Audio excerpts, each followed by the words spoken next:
श्रीवत्सचिह्नमिश्रेभ्यो नम उक्तिमधीमहे यदुक्तयस्त्रयी कण्ठे यान्ति मङ्गलसूत्रताम् श्रीवत्सचिह्नमिश्रेभ्यो नम उक्तिमधीमहे यदुक्तयस्त्रयी कण्ठे यान्ति मङ्गलसूत्रताम्। श्रीमते रामानुजाय नमः। श्रीवत्सचिह्नमिश्रेभ्यो नम उक्तिमधीमहे यदुक्तयस्त्रयी कण्ठे यान्ति मङ्गलसूत्रताम्। श्रीमन्तौ हरिचरणौ समाश्रितोऽहम् श्रीरामावरज मुनीन्द्र लब्धबोधः निर्भीकस्ततैः सुन्धरोरुबाहुं स्तोष्ये तच्चरण विलोकन अभिलाषी। மொழியைக் கடக்கும் பெரும் புகழான் ஸ்ரீ கூரத்தாழ்வான் ஜெகதாச்சாரியரான ராமானுஜருடைய சிஷ்யர், ராமானுஜரையே காத்து கொடுத்த வள்ளல் என்று பெருமை கொண்டிருக்கிறார்.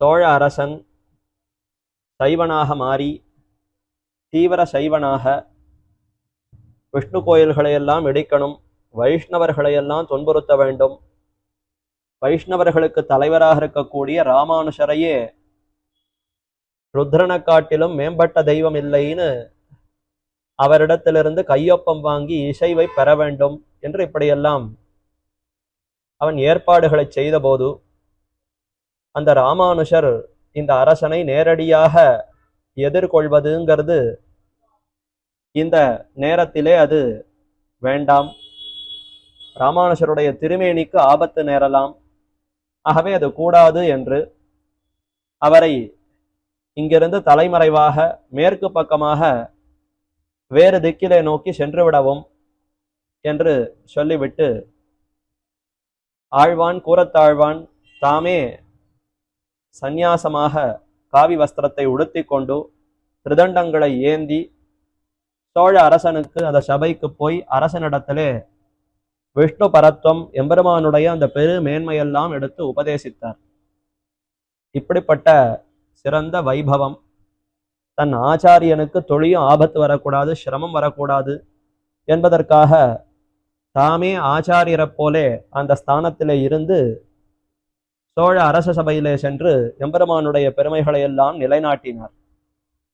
அதன் பின்னர் திருவரங்கத்திலே அங்கேயே இருந்திருந்தால் ராமானுஜருடைய நினைவு, அவரோடு நடைபெற்ற அந்த சரித்திரங்கள் இதுவே மீண்டும் மீண்டும் நினைவுக்கு வருகிறது. மேலும் அரசனும் நிறைய உபத்திரவங்களை செய்து கொண்டிருந்தான். ஆகவே இந்த திருவரங்கத்தில் நமக்கு இருக்க வேண்டாம், வசிப்பிடம் இங்கு வேண்டாம் என்று அங்கிருந்து நகர்ந்து அப்படி திருமாலிரும் சோலை என்கிற அந்த திவ்ய தேசத்தை நோக்கி பிரயாணித்தார். அப்படி சென்றவர் திருமாலிரும் சோலை அழகர் சுந்தரபாகு சுந்தர தோளுடையான் அவெம்பெருமானை அனுபவித்து ஸ்தோத்திர நூல் ஸ்தோத்திரங்களை விண்ணப்பித்தார். அதுவே ஸ்ரீ சுந்தரபாகு ஸ்தவம் என்ற அழகான நூலாக அமைந்திருக்கிறது. சுந்தரபாகு சுந்தர தோளுடையான் என்ன அவெம்பெருமானுக்கு அழகான திருநாமம். தெற்கு திருமலை என்றே இந்த திவ்ய தேசம் கொண்டாடப்படுகிறது. வடக்கு திருமலை அது திருவேங்கடம், சப்தகிரி, சேஷாச்சலம், 7 மலை, அது வடதிக்கிலே இருக்கக்கூடிய மலை. தெற்கு பக்கத்திலே இருக்கக்கூடிய திருமலையாய் திருமாலிரும் சோலை மலை என்கிற அழகான திவ்ய தேசம். ஆழ்வார்கள் அத்தனை பேராலும் அன்போடு மங்களாசாசனம் செய்யப்பட்ட க்ஷேத்திரம். தமிழ் சங்க இலக்கிய நூல்களிலும் திருமாலிரும் சோலை மலை, அந்த மலையை பற்றியும் அந்த எம்பெருமான பற்றியும் நிறைய தமிழர்கள் பாடல்களிலே குறிப்பிட்டு பாடியிருக்கிறார்கள். அதனாலேயும் அந்த க்ஷேத்திரத்துக்குன்னு ஏற்றம். அப்படிப்பட்ட அந்த எம்பெருமானை நன்றாக அனுபவித்து கூரத்தாழ்வான் ஸ்தோத்திரங்களை விண்ணப்பித்தார். அப்படிப்பட்ட இந்த ஸ்ரீ சுந்தரபாகு ஸ்தவத்தை நாமும் பல தினங்களாக அனுபவித்து கொண்டு வருகிறோம். இந்த அழகான ஒரு அனுபவம் நமக்கு நேர்பட்டது பெங்களூரிலே எழுந்தருளிருக்கக்கூடிய ஸ்ரீமத் வேதமார்க்க பிரதிஷ்டாபனாச்சாரிய உபய வேதாந்தாச்சாரியராய் பரமஹம்ச பரிவிராஜகாச்சாரியராய் எழுந்தருளிருக்கக்கூடிய ஸ்ரீமத் யதுகிரி யதிராஜ நாராயண ராமானுஜ ஜீயர் சுவாமி அவருடைய ஒரு கருணையாலே தான் ஸ்தோத்திரதாரா என்கிற அழகான ஒரு உபன்யாச தொடர். ஆச்சாரியர்களுடைய அருளிச் செயல்கள் ஸ்தோத்திரங்கள் அனைத்தையும் அடியார்கள் அத்தனை பேரும் கேட்டு இன்புற வேண்டும். தினந்தோறும் அந்த ஸ்தோத்திரத்தினுடைய அனுபவத்திலே ஆழ்ந்திருக்க வேண்டும் என்ற ஒரு பரந்த திருவுள்ளம் அதனால ஏற்பட்டு சிறப்பாக இது நடைபெற்று வருகிறது. அந்த சுவாமியினுடைய திருவடிகளுக்கு பல்லாண்டு பாடிக்கொண்டு இன்றைய தினம் நமக்கு அனுபவத்திலே இருப்பது ஸ்ரீ சுந்தரபாகு ஸ்தவத்திற்குள்ளே 51வது ஸ்லோகம் தொடங்கி 55வது ஸ்லோகம் வரை 5 ஸ்லோகங்கள் அனுபவிக்க வேண்டும். இது எந்த பிரகரணத்திலே அமைந்திருக்கிறது என்றால் ஸ்ரீ சுந்தரபாகு சுந்தரத்தோளுடையான் அவ்வெம்பெருமானுடைய திருமேனி அழகை வர்ணிக்கக்கூடிய கட்டம். அவருடைய திருமுடியிலிருந்து திருவடி ஈராக இருக்கக்கூடிய அந்த அழகு அதை நன்றாக விளக்கி கொண்டு வருகிறார். ஒவ்வொரு அவயவமாக அதற்கு இருக்கக்கூடிய அழகு பெருமைகள் குணங்கள் இதையெல்லாம் விண்ணப்பித்து கொண்டு வருகிறார். அதற்குள்ளே இன்று நமக்கு அனுபவத்திற்கு இருப்பது 5 ஸ்லோகங்கள். அதிலேயும் அழகருடைய திருத்தோள் அழகு. பெருமானுடைய திருநாமமே இந்த தோள் அழகினாலேயே அமைந்திருக்கிறது.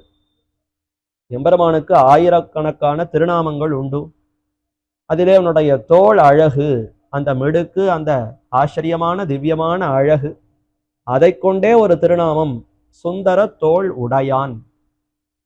எத்தனையோ பேருக்கு தோள் இருக்கலாம், ஆனால் அது சுந்தரமாக அழகாக இருக்குமா என்றால் இருக்காது. ஆனால் இவ்வெம்பெருமானுக்கே சுந்தரமாக அழகான அந்த தோள்கள் அமைந்திருக்கின்றன.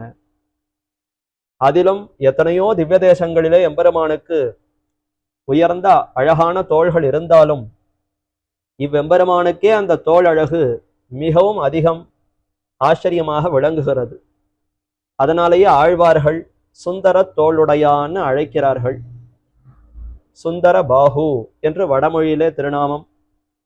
ஊரத்தாழ்வான் இந்த ஸ்தோத்திரத்தை தொடங்கும் பொழுதே தோஷ்யே தச்சரண விலோகன அபிலாஷி என்று தெரிவித்தார். ஸ்ரீமந்தௌ ஹரிச்சரணௌ சமாஸ்ரிதோகம் நிர்பீகஹ ததைஹ சுந்தரோருபாகும் ஸ்தோஷ்யே. எம்பெருமானுடைய திருவடிகளை பற்றினவன் ஸ்ரீ ராமாவரஜ முனீந்திர லப்தபோதக, ராமானுஜராலேயே அனுகிரகிக்கப்பட்டு ஞான பக்திகளை பெற்றவன். அதனாலே பயமற்றவனாய் நிர்பீகஹ ததைஹ சுந்தர உருபாகும் ஸ்தோஷ்யே.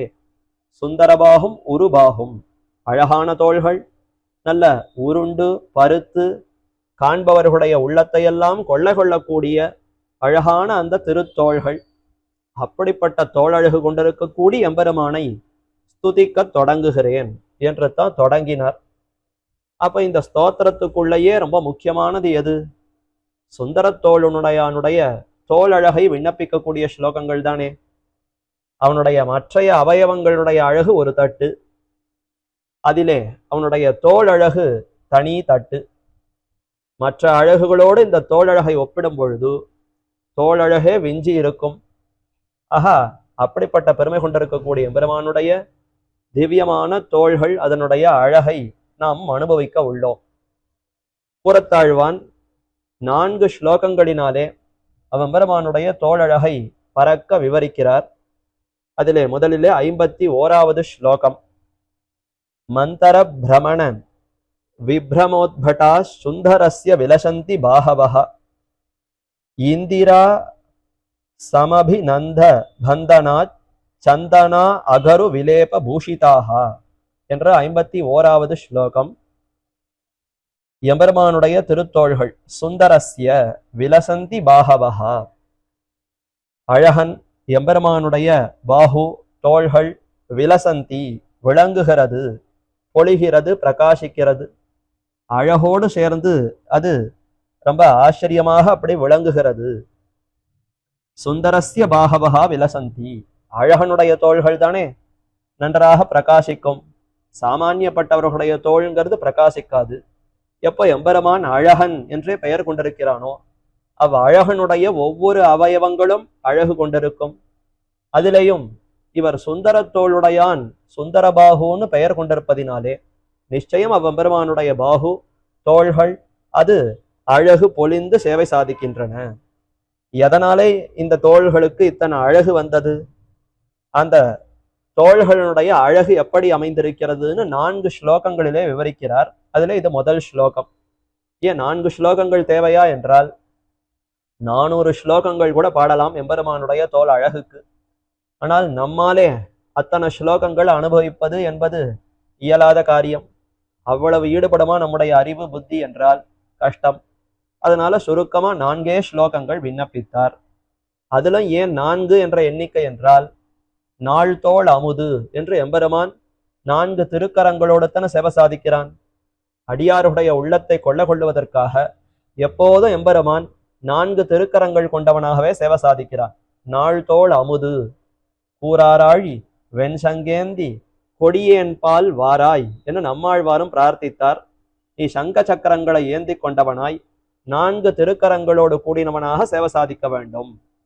அர்ஜுனனுக்கு விஸ்வரூபத்தையே காட்டினார் கண்ணன். 10வது அத்தியாயத்துல தன்னுடைய விபூதி ஐஸ்வர்யம் செல்வம் என்னன்னு முழுக்க விவரித்தார். இந்த செல்வத்தோடு உன்னை பார்க்க வேண்டும், இந்த ஜகத்து இது முழுக்க உன்னுடைய செல்வம் என்றால் நீ எப்படி இந்த செல்வம் முழுக்க கொண்டு உன்னதாக இந்த செல்வத்தை கொண்டு விளங்குகிறாய், இது அனைத்தும் நீயாக இருக்கிறாய், அனைத்துக்குள்ளும் நீ வியாபிக்கிறாய் என்றால் அதை அடியேன் பார்க்க வேண்டுமே, உன்னுடைய விஸ்வரூபத்தை காட்டுவாய்னு பிரார்த்திக்க எம்பெருமான் பெரிய விஸ்வரூபத்தை எடுத்து ஜகத்து முழுக்க தன்னுடைய திருமேனியில இருப்பதாக காட்டினான். அப்படி காட்டின சமயத்திலே முதல்ல அந்த விஸ்வரூபத்தை வணங்கினான். கொஞ்ச நேரம் ஆயித்து ஸ்தோத்திரம் செய்த பிற்பாடு பயம் பீடித்தது அர்ஜுனனுக்கு. இப்பேற்பட்ட பெரிய உருவத்தை பார்த்தால் ரொம்ப பயங்கரமா இருக்கேன், என்ன ஆகுமோ தெரியவில்லையே, அப்பேற்பட்ட எம்பெருமானுக்கு முன்னாடி நான் எவ்வளவு தாழ்ந்தவன், அதனால இப்பேற்பட்ட இந்த உருவத்தை மறைத்துக்கொள். ஹேனைவ ரூபேன சதுர்புஜேன, எம்பெருமானே நீ எப்பொழுதும் எனக்கு எப்படி 4 திருக்கரங்கள் கொண்டவனாக சேவை சாதிப்பாயோ அதே போன்ற அழகோடு நீ பழைய கண்ணனாகவே எனக்கு சேவை சாதிக்க வேண்டும் என்று திருவடிகள்ல விழுந்து பிரார்த்திக்க எம்பெருமானும் இசைந்து 4 திருக்கரங்கள் கொண்டனாகவே சேவை சாதித்தானாம். அப்ப இதிலிருந்து அடியவர்கள் எம்பெருமானிடத்திலே பக்தி கொண்டவர்கள் அன்பர்கள் யாருக்காக இருப்பினும் பெருமான் 4 திருக்கரங்கள் கொண்டவனாகவே சேவை சாதிக்கிறான். கண்ணன் விபவாவதாரம் யசோதைக்கு சிறுவனாக விளையாடி கொண்டிருக்கக்கூடிய சமயத்துல கூட தன்னுடைய நெருக்கமான அடியவர்கள் கோபிகைகள் முதலான அந்த அன்பர்களுக்கு சடக்கென 4 திருக்கரங்களை வைத்தவனாக கொண்டிருப்பவனாகத்தான் காட்டுவனாம். அப்பூச்சி காட்டுகின்றான்னு பதிகம் பெரியாழ்வார் அனுபவிக்கிறார். மெச்சூது சங்கமிடத்தானுக்கு என்று தொடங்கி அம்மனே அப்பூச்சி காட்டுகின்றான், இந்த குழந்தை என்னமா விளையாடுகிறான், அப்பூச்சி காட்டி விளையாடுதல் என்று குழந்தைகள் எல்லாம் கண் இமைகளை திருப்பி விளையாடுமா. கண் இமைகளை திருப்பினால் உள்பக்கம் இருக்கக்கூடிய சிவப்பு வெளியில தெரியும். சற்று குழந்தைகளுடைய குழுவுக்குள்ளேயே சற்று பெரிய குழந்தை அனைவரையும் சற்று நியமிக்கக்கூடிய அளவுக்கு அந்த அளவுக்கு இருக்கக்கூடிய குழந்தையா இருந்தால் அடுத்தவர்களை பயமுறுத்த வேண்டும் என்ற சாமர்த்தியமான ஒரு குழந்தை பிள்ளை என்ன பண்ணும்னா தன்னுடைய கண் இமையை திருப்பி மற்ற குழந்தைகளை எல்லாம் பயமுறுத்தும். இது பார் பூச்சி பறக்கிறது என்று அப்படி காட்டி பயமுறுத்தும். இது மாதிரி கண்ணனும் விளையாடுகிறான் என்று பெரியாழ்வார் விண்ணப்பிக்கிறார். அதை அரையர் சுவாமி அற்புதமா அதே போல கண் இமைய திருப்பி காட்டினார். ஆனால் ஆச்சாரியர்கள் அதை பார்த்து, அதுவும் குறிப்பா எம்பாரத்தை பார்த்து, இப்படியா கண்ணன் அப்பூச்சி காட்டியிருப்பான்? அல்லவே, அவன் அடியார்களுக்கு மிகவும் ஆனந்தகரமாய் அப்பூச்சி காட்டி விளையாடுதல்னா எப்படி செய்திருப்பார்னா தன்னுடைய அந்த குழந்தைகள் கூடவே இருக்கக்கூடிய அந்த சிறுவர்களிடத்துல திடீரென்று 4 கரங்கள் கொண்டவனாக சேவை சாதிப்பனாம். அதை பார்த்தா யார் இது, தேவனா கந்தர்வனா யக்ஷனா, நம்ம போல ஒருவனாகத்தான் இருந்தான் கண்ணன், திடீரென்று 4 கரங்கள் வந்து விட்டதே என்று அவர்கள்லாம் பயப்படுவார்களாம். சற்று பயமுறுத்தி விட்டு மீண்டும் 2 கைகள் கொண்டவனாகவே மாறிவிடுவான். இதைத்தான் எம்பாருங்கிற ஆச்சாரியர் சங்க சக்கரங்களை ஏந்தி இருப்பதாக காட்டினார். 4 கரங்கள் மேல் 2 திருக்கரங்கள்ல சங்க சக்கரங்களை ஏந்தி இருப்பவனாக காட்ட அரையர் சுவாமி தெரிந்து கொண்டு அதே போல அபிநயம் படித்தார். எம்பெருமானாரும் பார்த்து, ஓ மேலான உயர்ந்த அர்த்தமா இருக்கே, எம்பாரே இருந்தீரோ கோவிந்த பெருமாள் நீர் இருந்தா தான் இப்படி மேலான அர்த்தத்தை சொல்ல முடியும் என்று ராமானுஷரும் கொண்டாடினார். அப்ப அடியவர்களுக்கு சடக்கென எம்பெருமான் 4 கரங்கள் திருக்கரங்கள் கொண்டவனாக சேவை சாதிப்பான். ஆகவே 4 அழகான திருக்கரங்களுக்கு 4 ஸ்லோகங்கள் என்று 51, 52, 53, 54 4 ஸ்லோகங்களினாலும் அழகருடைய திருத்தோள் அழகையே வர்ணிக்கிறார் கூறத்தாழ்வான். சரி, சுந்தரஸ்ய பாகவகா விலசந்தி, அழகனுடைய அந்த பாகு தோள்கள் நன்றாக மிளறுகின்றன, அழகு பொழிந்து அது பிரகாசிக்கின்றன. எதனாலே என்றால் இதோ இன்னென்ன காரணத்தினாலே. அவை எப்படிப்பட்டவை? மந்தர பிரமண விப்ரமோத்பட்டாக, பெரிய மந்தரமலையை நாட்டி கடைந்திருக்கக்கூடிய திருத்தோள்கள். அதைத்தான் மந்தர மலை பிரமணம், அத பெரிய வாசுகிங்கிற பாம்பாலே கட்டி அந்த மந்தரத்தை மத்தாக கொண்டு வாசுகியை கயிறாக கொண்டு பெரிய அந்த பார்க்கடலை கடைந்தார் அல்லவா, அத மந்தர பிரமண விப்ரமோத்பட்டாக என்று பெரிய அந்த சமுத்திரத்தையே கடைந்திருக்கக்கூடிய அப்படிப்பட்ட சிறந்த தோள்கள். அதனாலேயே பெருமை கொண்டிருக்கக்கூடிய அந்த பலம் கொண்டிருக்கக்கூடிய தோள்கள் என்று தெரிவிக்கப்பட்டிருக்கிறது. மந்தர பிரமண விப்ரமோத்பட்டாக, விப்ரமம்னா அத்த சுழற்றினது. மந்தரம், அந்த மந்தரமலையை வைத்து அத பிரமணம், அதை சுற்றுவதற்காக சுழற்றின திருக்கைகள் திருத்தோள்கள். இவரா பார்க்கடலை கடைந்தார்? தேவர்கள் அசுரர்கள் என்றோ பார்க்கடலை கடைந்தார்கள். இந்திரன் அவன் சுக்கராச்சாரியரிடத்தில் அபச்சாரப்பட்டான். உனக்கு இனி ராஜ்யமே இருக்காது, செல்வத்தை இழப்பாய், லக்ஷ்மி கடாட்சமே இல்லாமல் போவாய் என்று சபிக்க, அதனாலேயே தேவர்கள் எல்லோரும் இழந்தார்கள், ராஜ்யத்தை இழந்தார்கள். இப்ப எப்படி திரும்பி செல்வத்தை பெறுவதுன்னா, போய் விஷ்ணுவையே சரணடைவோம் என்று திருப்பார்கடல் நாதனா இருக்கக்கூடிய எம்பெருமானை சரணடைய, நீ இழந்த செல்வத்தை எல்லாம் திரும்பி பெறுவதற்கு இதோ நம்முடைய வசிப்பிடமா இருக்கக்கூடிய பார்க்கடலையே கடைய வேண்டியதுதான். யாரானும் தன்னுடைய இடத்தை இன்னொருத்தருக்கு கொடுத்து இதுல நீ எடுத்துக்கோன்னு சொல்ல முடியுமோ? ஆனா எம்பெருமான் தான் தன்னுடைய வசிப்பிடமா இருக்கக்கூடிய திருப்பார்கடலையை காட்டி, இதோ நம்முடைய படுக்கையாக இருக்கக்கூடிய ஆதிசேஷன், அது இருக்கக்கூடிய படுக்கை உள்ளாக இருக்கக்கூடிய திருப்பார்கடல், இந்த கடலையே கடைந்து இதுல உமக்கு வேண்டின அந்த செல்வத்தை எல்லாம் பெற்றுக்கொள்ளுங்கள் என்று அந்த ஆலோசனையை சொல்ல, சரி பார்க்கடலை கடைவதுன்னா எப்படி கடைய முடியும்? ஏதோ தயிரை கடைந்து வெண்ணையை திரட்டணும்னா அதை வேணா கடைந்து எடுக்கலாமே ஒழிந்து பார்க்கடலை கடைவதுங்கிறது பெரிய காரியமாச்சே, எப்படி செய்வது என்றால், மந்தரமலை என்று அந்த பர்வதத்தை மத்தாக வைத்து கொண்டு வாசுகிங்கிற பெரிய பாம்பை கயிறாக கட்டி, மலைய 2 பக்கமும் அந்த பாம்பினுடைய உடலை வைத்து கொண்டு கட்டி, தலை ஒரு பக்கம் வால் ஒரு பக்கம், வாசுகியினுடைய தலை வாசுகினுடைய வால் அது இன்னொரு பக்கமாக வைத்து மலையை 2 பக்கமாக இழுத்து இந்த பார்க்கடலை கடைய வேண்டும்.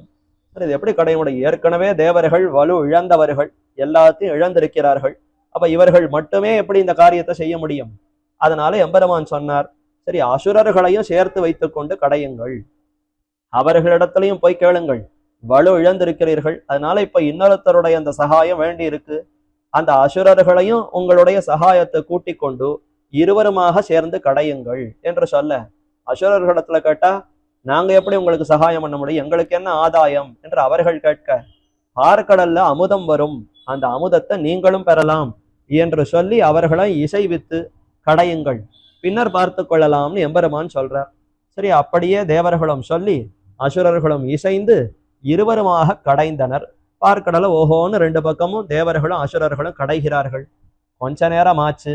வாசுகியினுடைய தலைப்பக்கம் வாசுகியினுடைய வால் பக்கம் யார் எந்த பக்கம் பிடித்து கொள்ளுவதுன்னு அதிலேயே முதல்ல போட்டி வந்தது. அசுரர்கள்லாம் சொன்னா, நாங்கள்லாம் வாசுகியினுடைய தலைப்பக்கம் அந்த பக்கத்தை பிடித்துக் கொள்ளுகிறோம், நீங்கள்லாம் வலு இழந்திருப்பவர்கள், அதனால பாம்பினுடைய வால் பக்க தேவர்களை நீங்கள் பிடியுங்கள் என்று சொல்ல, தேவர்கள்லாம் உடனே அவமானப்பட்ட மாதிரி நினைத்து கொண்டார்கள். இது என்ன வாசுகியினுடைய தலைப்பக்கம்னும் நாம பிடிக்கணும், இப்படி சொல்லுகிறார்களே என்று அவர்களிடத்துல சற்று சண்டை போடுமா போலே பேச, அப்ப எம்பெருமான் காதோடு அழைத்து ரகசியமாக சொன்னார், வேண்டாம், அவர்களையே விட்டுடுங்கள், தலைப்பக்கம் அசுரர்களே பிடிக்கட்டும், வால் பக்கமே நீங்கள் இருந்து பிடித்து இழுத்து கடையுங்கள் என்று சொல்ல, சரி பெருமான் சொல்லுகிறார்னா அதன்படியே நடப்போம் என்று தேவர்களும் இசைந்து வால் பக்கம் பற்றி இழுக்க, தலைப்பக்கம் அசுரர்கள் பற்றி இழுக்க, கொஞ்ச நேரம் ஆச்சு.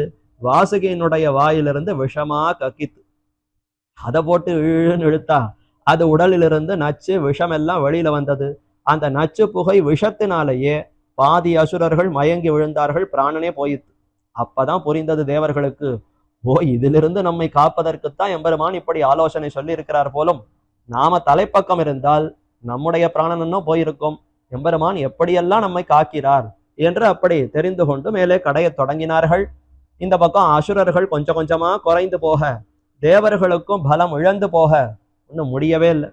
இப்பதான் கடைய ஆரம்பித்து சற்று நேரம் ஆன பிற்பாடே ஒன்றும் முடியாமல் போக எம்பெருமானை மீண்டும் சரணடைய, ஐயோ என்ன செய்வதுன்னு புரியவில்லையேன்னா, சரி எல்லாரும் நகருங்கோ, யாரும் குறுக்க வரக்கூடாது, நான் ஒருத்தனே கடைகிறேன் என்று எம்பெருமானே திருப்பார்கடலை முழுவதுமாக கடைந்தான்.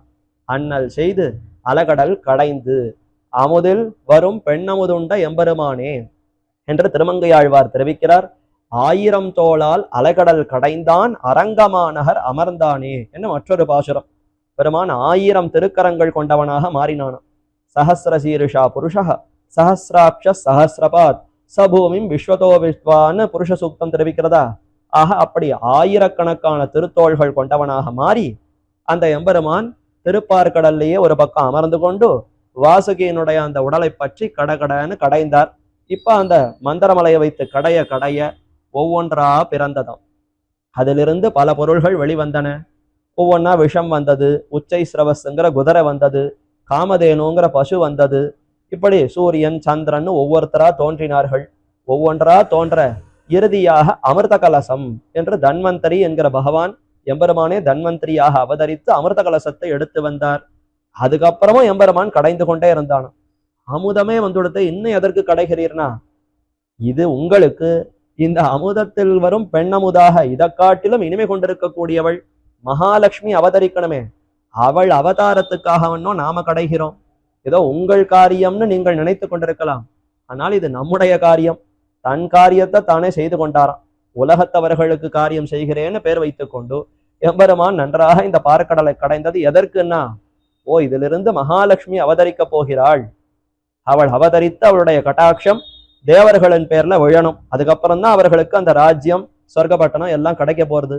அப்படி பிராட்டி அவதரிக்க போகிறாள்ங்கிறதுக்காக பெருமான் இன்னும் கடைந்தான். அண்ணல் செய்து அலகடல் கடைந்து அதனுள் கண்ணுதல் நஞ்சுண்ண கண்டவனே என்று அதுல வரக்கூடிய நஞ்சு விஷத்தை அந்த ருத்ரன் எடுத்துக்கொள்ளும்படியாக செய்து இதிலே வரக்கூடிய அமுதத்தை எடுத்து அமுதில் வரும் பெண்ணமுதுண்ட எம்பெருமானே, அமுதத்திலிருந்து மிகவும் இனிமையான பெண்ணமுதா இருக்கக்கூடிய ஸ்திரீ மகாலட்சுமி அவள் அவதரிக்க அவளையே தான் அடைந்தான். அந்த பிராட்டியானவள் எம்பெருமானை அடைந்து வனமாலை இட்டாள். மாலை இட்டு அந்த எம்பெருமானை மணந்து கொள்ள எம்பெருமானும் கைத்தளம் பற்றி அவளை ஏற்றுக்கொண்டான்ங்கிறது சரித்திரம். ஆக அப்படி மந்தரமலையை சுழற்றினவன், மந்தரமலையை வைத்து கடைந்தவன் எம்பெருமான். அந்த எம்பெருமானுக்கு அஜிதன்னு திருநாமம். ஸ்ரீ பாகவதம் முதலான புராணங்கள்ல சொல்லும் பொழுது இப்படி கடல் கடைந்த அந்த எம்பெருமான் அவனுக்கு என்ன திருநாமம்? அஜிதன் என்று திருநாமம். அந்த எம்பெருமான் தான் இப்ப கடலை கடைந்தார். அப்ப எம்பெருமான் தானே மந்தரமலையை வைத்து கடைந்திருக்கிறார். தேவர்கள் அசுரர்கள்லாம் கடையவே இல்லை, அவர்களுக்கு தான் முடியவே இல்லையே. அப்ப அவர்களுக்கும் அந்தர்யாமியாக இருந்து, அது மட்டும் இல்ல மந்தரமலை கீழே அமிழ்ந்து போகிற மாதிரி இருந்தது. அந்த சமயத்திலே கீழே கூர்ம அவதாரம் என்று பெரிய ஆமையாக எம்பெருமானை வடிவெடுத்து அந்த மந்தரமலை கீழே அமிழாதபடி தாங்கி கொண்டான். சற்று நேரமாச்சு மேல் பக்கமாக மேலே போக ஆரம்பித்தது. உடனே எம்பெருமான் மேல் பக்கமாகவும் மலை போகாதபடி தடுத்து நிறுத்தினான். இப்படி மேலே கீழே 2 பக்கம் தேவர்கள் அசுரர்கள் அவர்களுக்கும் சக்தியை கொடுத்து பின்னர் அவர்களாலும் முடியாமல் போக தானே எம்பெருமான் அந்த பெரிய சமுத்திரத்தை கடைந்து பிராட்டியை அடைந்தான். ஆக மந்தர பிரமண விப்ரம உத்பட்டாகா, இப்படி மந்தரமலையே சுழற்றி இருக்கக்கூடிய பெருமை என்றால் இது யாரால முடியும்? அப்படி உற்சாகம், அவ்வளவு ஒரு காரியத்துல உற்சாகத்தோடு எம்பெருமான் செய்திருக்கிறானா. அந்த உற்சாகம் எல்லாம் எங்க தெரியறதுன்னா, இதோ சுந்தரபாகுனுடைய தோலை பார்த்தால், ஓ இதுவன்றோ அன்று மந்தரமலையை வைத்து அந்த பெரிய சமுத்திரத்தையே சுழற்றியது, சமுத்திரத்தையே கடைந்திருக்கக்கூடிய திருத்தோள்கள் இதுவன்றோ. மந்தரம் நாட்டி அன்னு மதுரக்கொழும் சாறு கொண்ட சுந்தரத்தோளுடையான் என்று பாசுரம். அப்ப மந்தரத்தை நாட்டி மதுரக்கொழும் சாறு கொண்ட மதுர கொழும் சாறு அவள் தான் பிராட்டி. சுந்தரவல்லி தாயாரையே அந்த அமுதமாக பெற்றிருக்கக்கூடிய எம்பெருமான், அந்த எம்பெருமான் அழகான தோள்களை கொண்டிருக்கிறான் என்று ஆண்டாள் நாச்சியாரும் தெரிவிக்கிறார். ஆக அப்படி அந்த பாசுரத்தை வைத்துக்கொண்டே கூறத்தாழ்வான் இந்த வரியை தெரிவிக்கிறாரா. மந்தர பிரமண விப்ரமோத்பட்டாக. அப்ப அனாயாசமாக அந்த கடலை கடைந்திருக்கிறான் என்று இப்படிப்பட்ட அந்த அழகு, அந்த பலம், மிடுக்கு தெரிகிறது. அப்ப அனாயாசமாக செய்திருக்கிறான்னா தோள்கள் என்ன இவ்வளவு அழகு பொருந்தி இருக்கிறதே, இப்படி இவ்வளவு பெரிய காரியம் மந்தரமலையே வைத்து நாட்டி அதை கடைய வேண்டும் என்றால் யாரால முடியும்? இந்த தோல் அழகு கொண்டிருக்கக்கூடிய எம்பெருமானால்தான் இது செய்ய முடிந்திருக்கிறது. ஆக இந்த தோல் அழகு அதை காட்டி தருகிறதே என்று இது முதல் பெருமை. அடுத்து இந்திரா சமபிநந்த பந்தனாக. இந்திரா என்பவள் தான் மகாலட்சுமி பிராட்டி. இந்திராணி என்று இந்திரனுடைய பத்னிக்கு ஒரு பெயர் இருக்கு. அது இந்திர, இத்துன்னு வரணும் அங்க. அதே இங்க இந்திரான்னு சொன்னால் இந்திரா லோகமாதா என்று இது மகாலட்சுமி தாயாருக்கு இருக்கக்கூடிய திருநாமம். இந்திரான்னு சொன்னால் பரம ஐஸ்வர்யத்தை உடையவள்னு அர்த்தம். இந்த சகல ஜகத்தையும் தனக்கு சொத்தாக கொண்டிருக்கக்கூடியவள் பிராட்டி. அவளுக்கு சொத்தான்னா எம்பெருமானுக்கு பத்னியா இருப்பதினாலே எம்பெருமானுடைய சொத்தனைத்தும் பிராட்டிக்கும் சொத்து. ஆகவே இந்திரா லோகமாதா என்ன அந்த பிராட்டி கொண்டாடப்படுகிறாள். சமபிநந்த பந்தனாக, அந்த பிராட்டியாலே நன்றாக ஆலிங்கனம் செய்யப்பட்டிருக்கக்கூடிய திருத்தோள்கள், அதுவும் தெரிகிறதாம். எம்பெருமானுடைய அந்த திருத்தோள்களை பார்த்தா இதுதான் மந்தர கொழும் சாறு கொண்ட திருத்தோள்கள், மந்தரம் நாட்டி அன்னு மதுர கொழும் சாறு கொண்ட திருத்தோள்கள் என்றும் தெரிகிறது.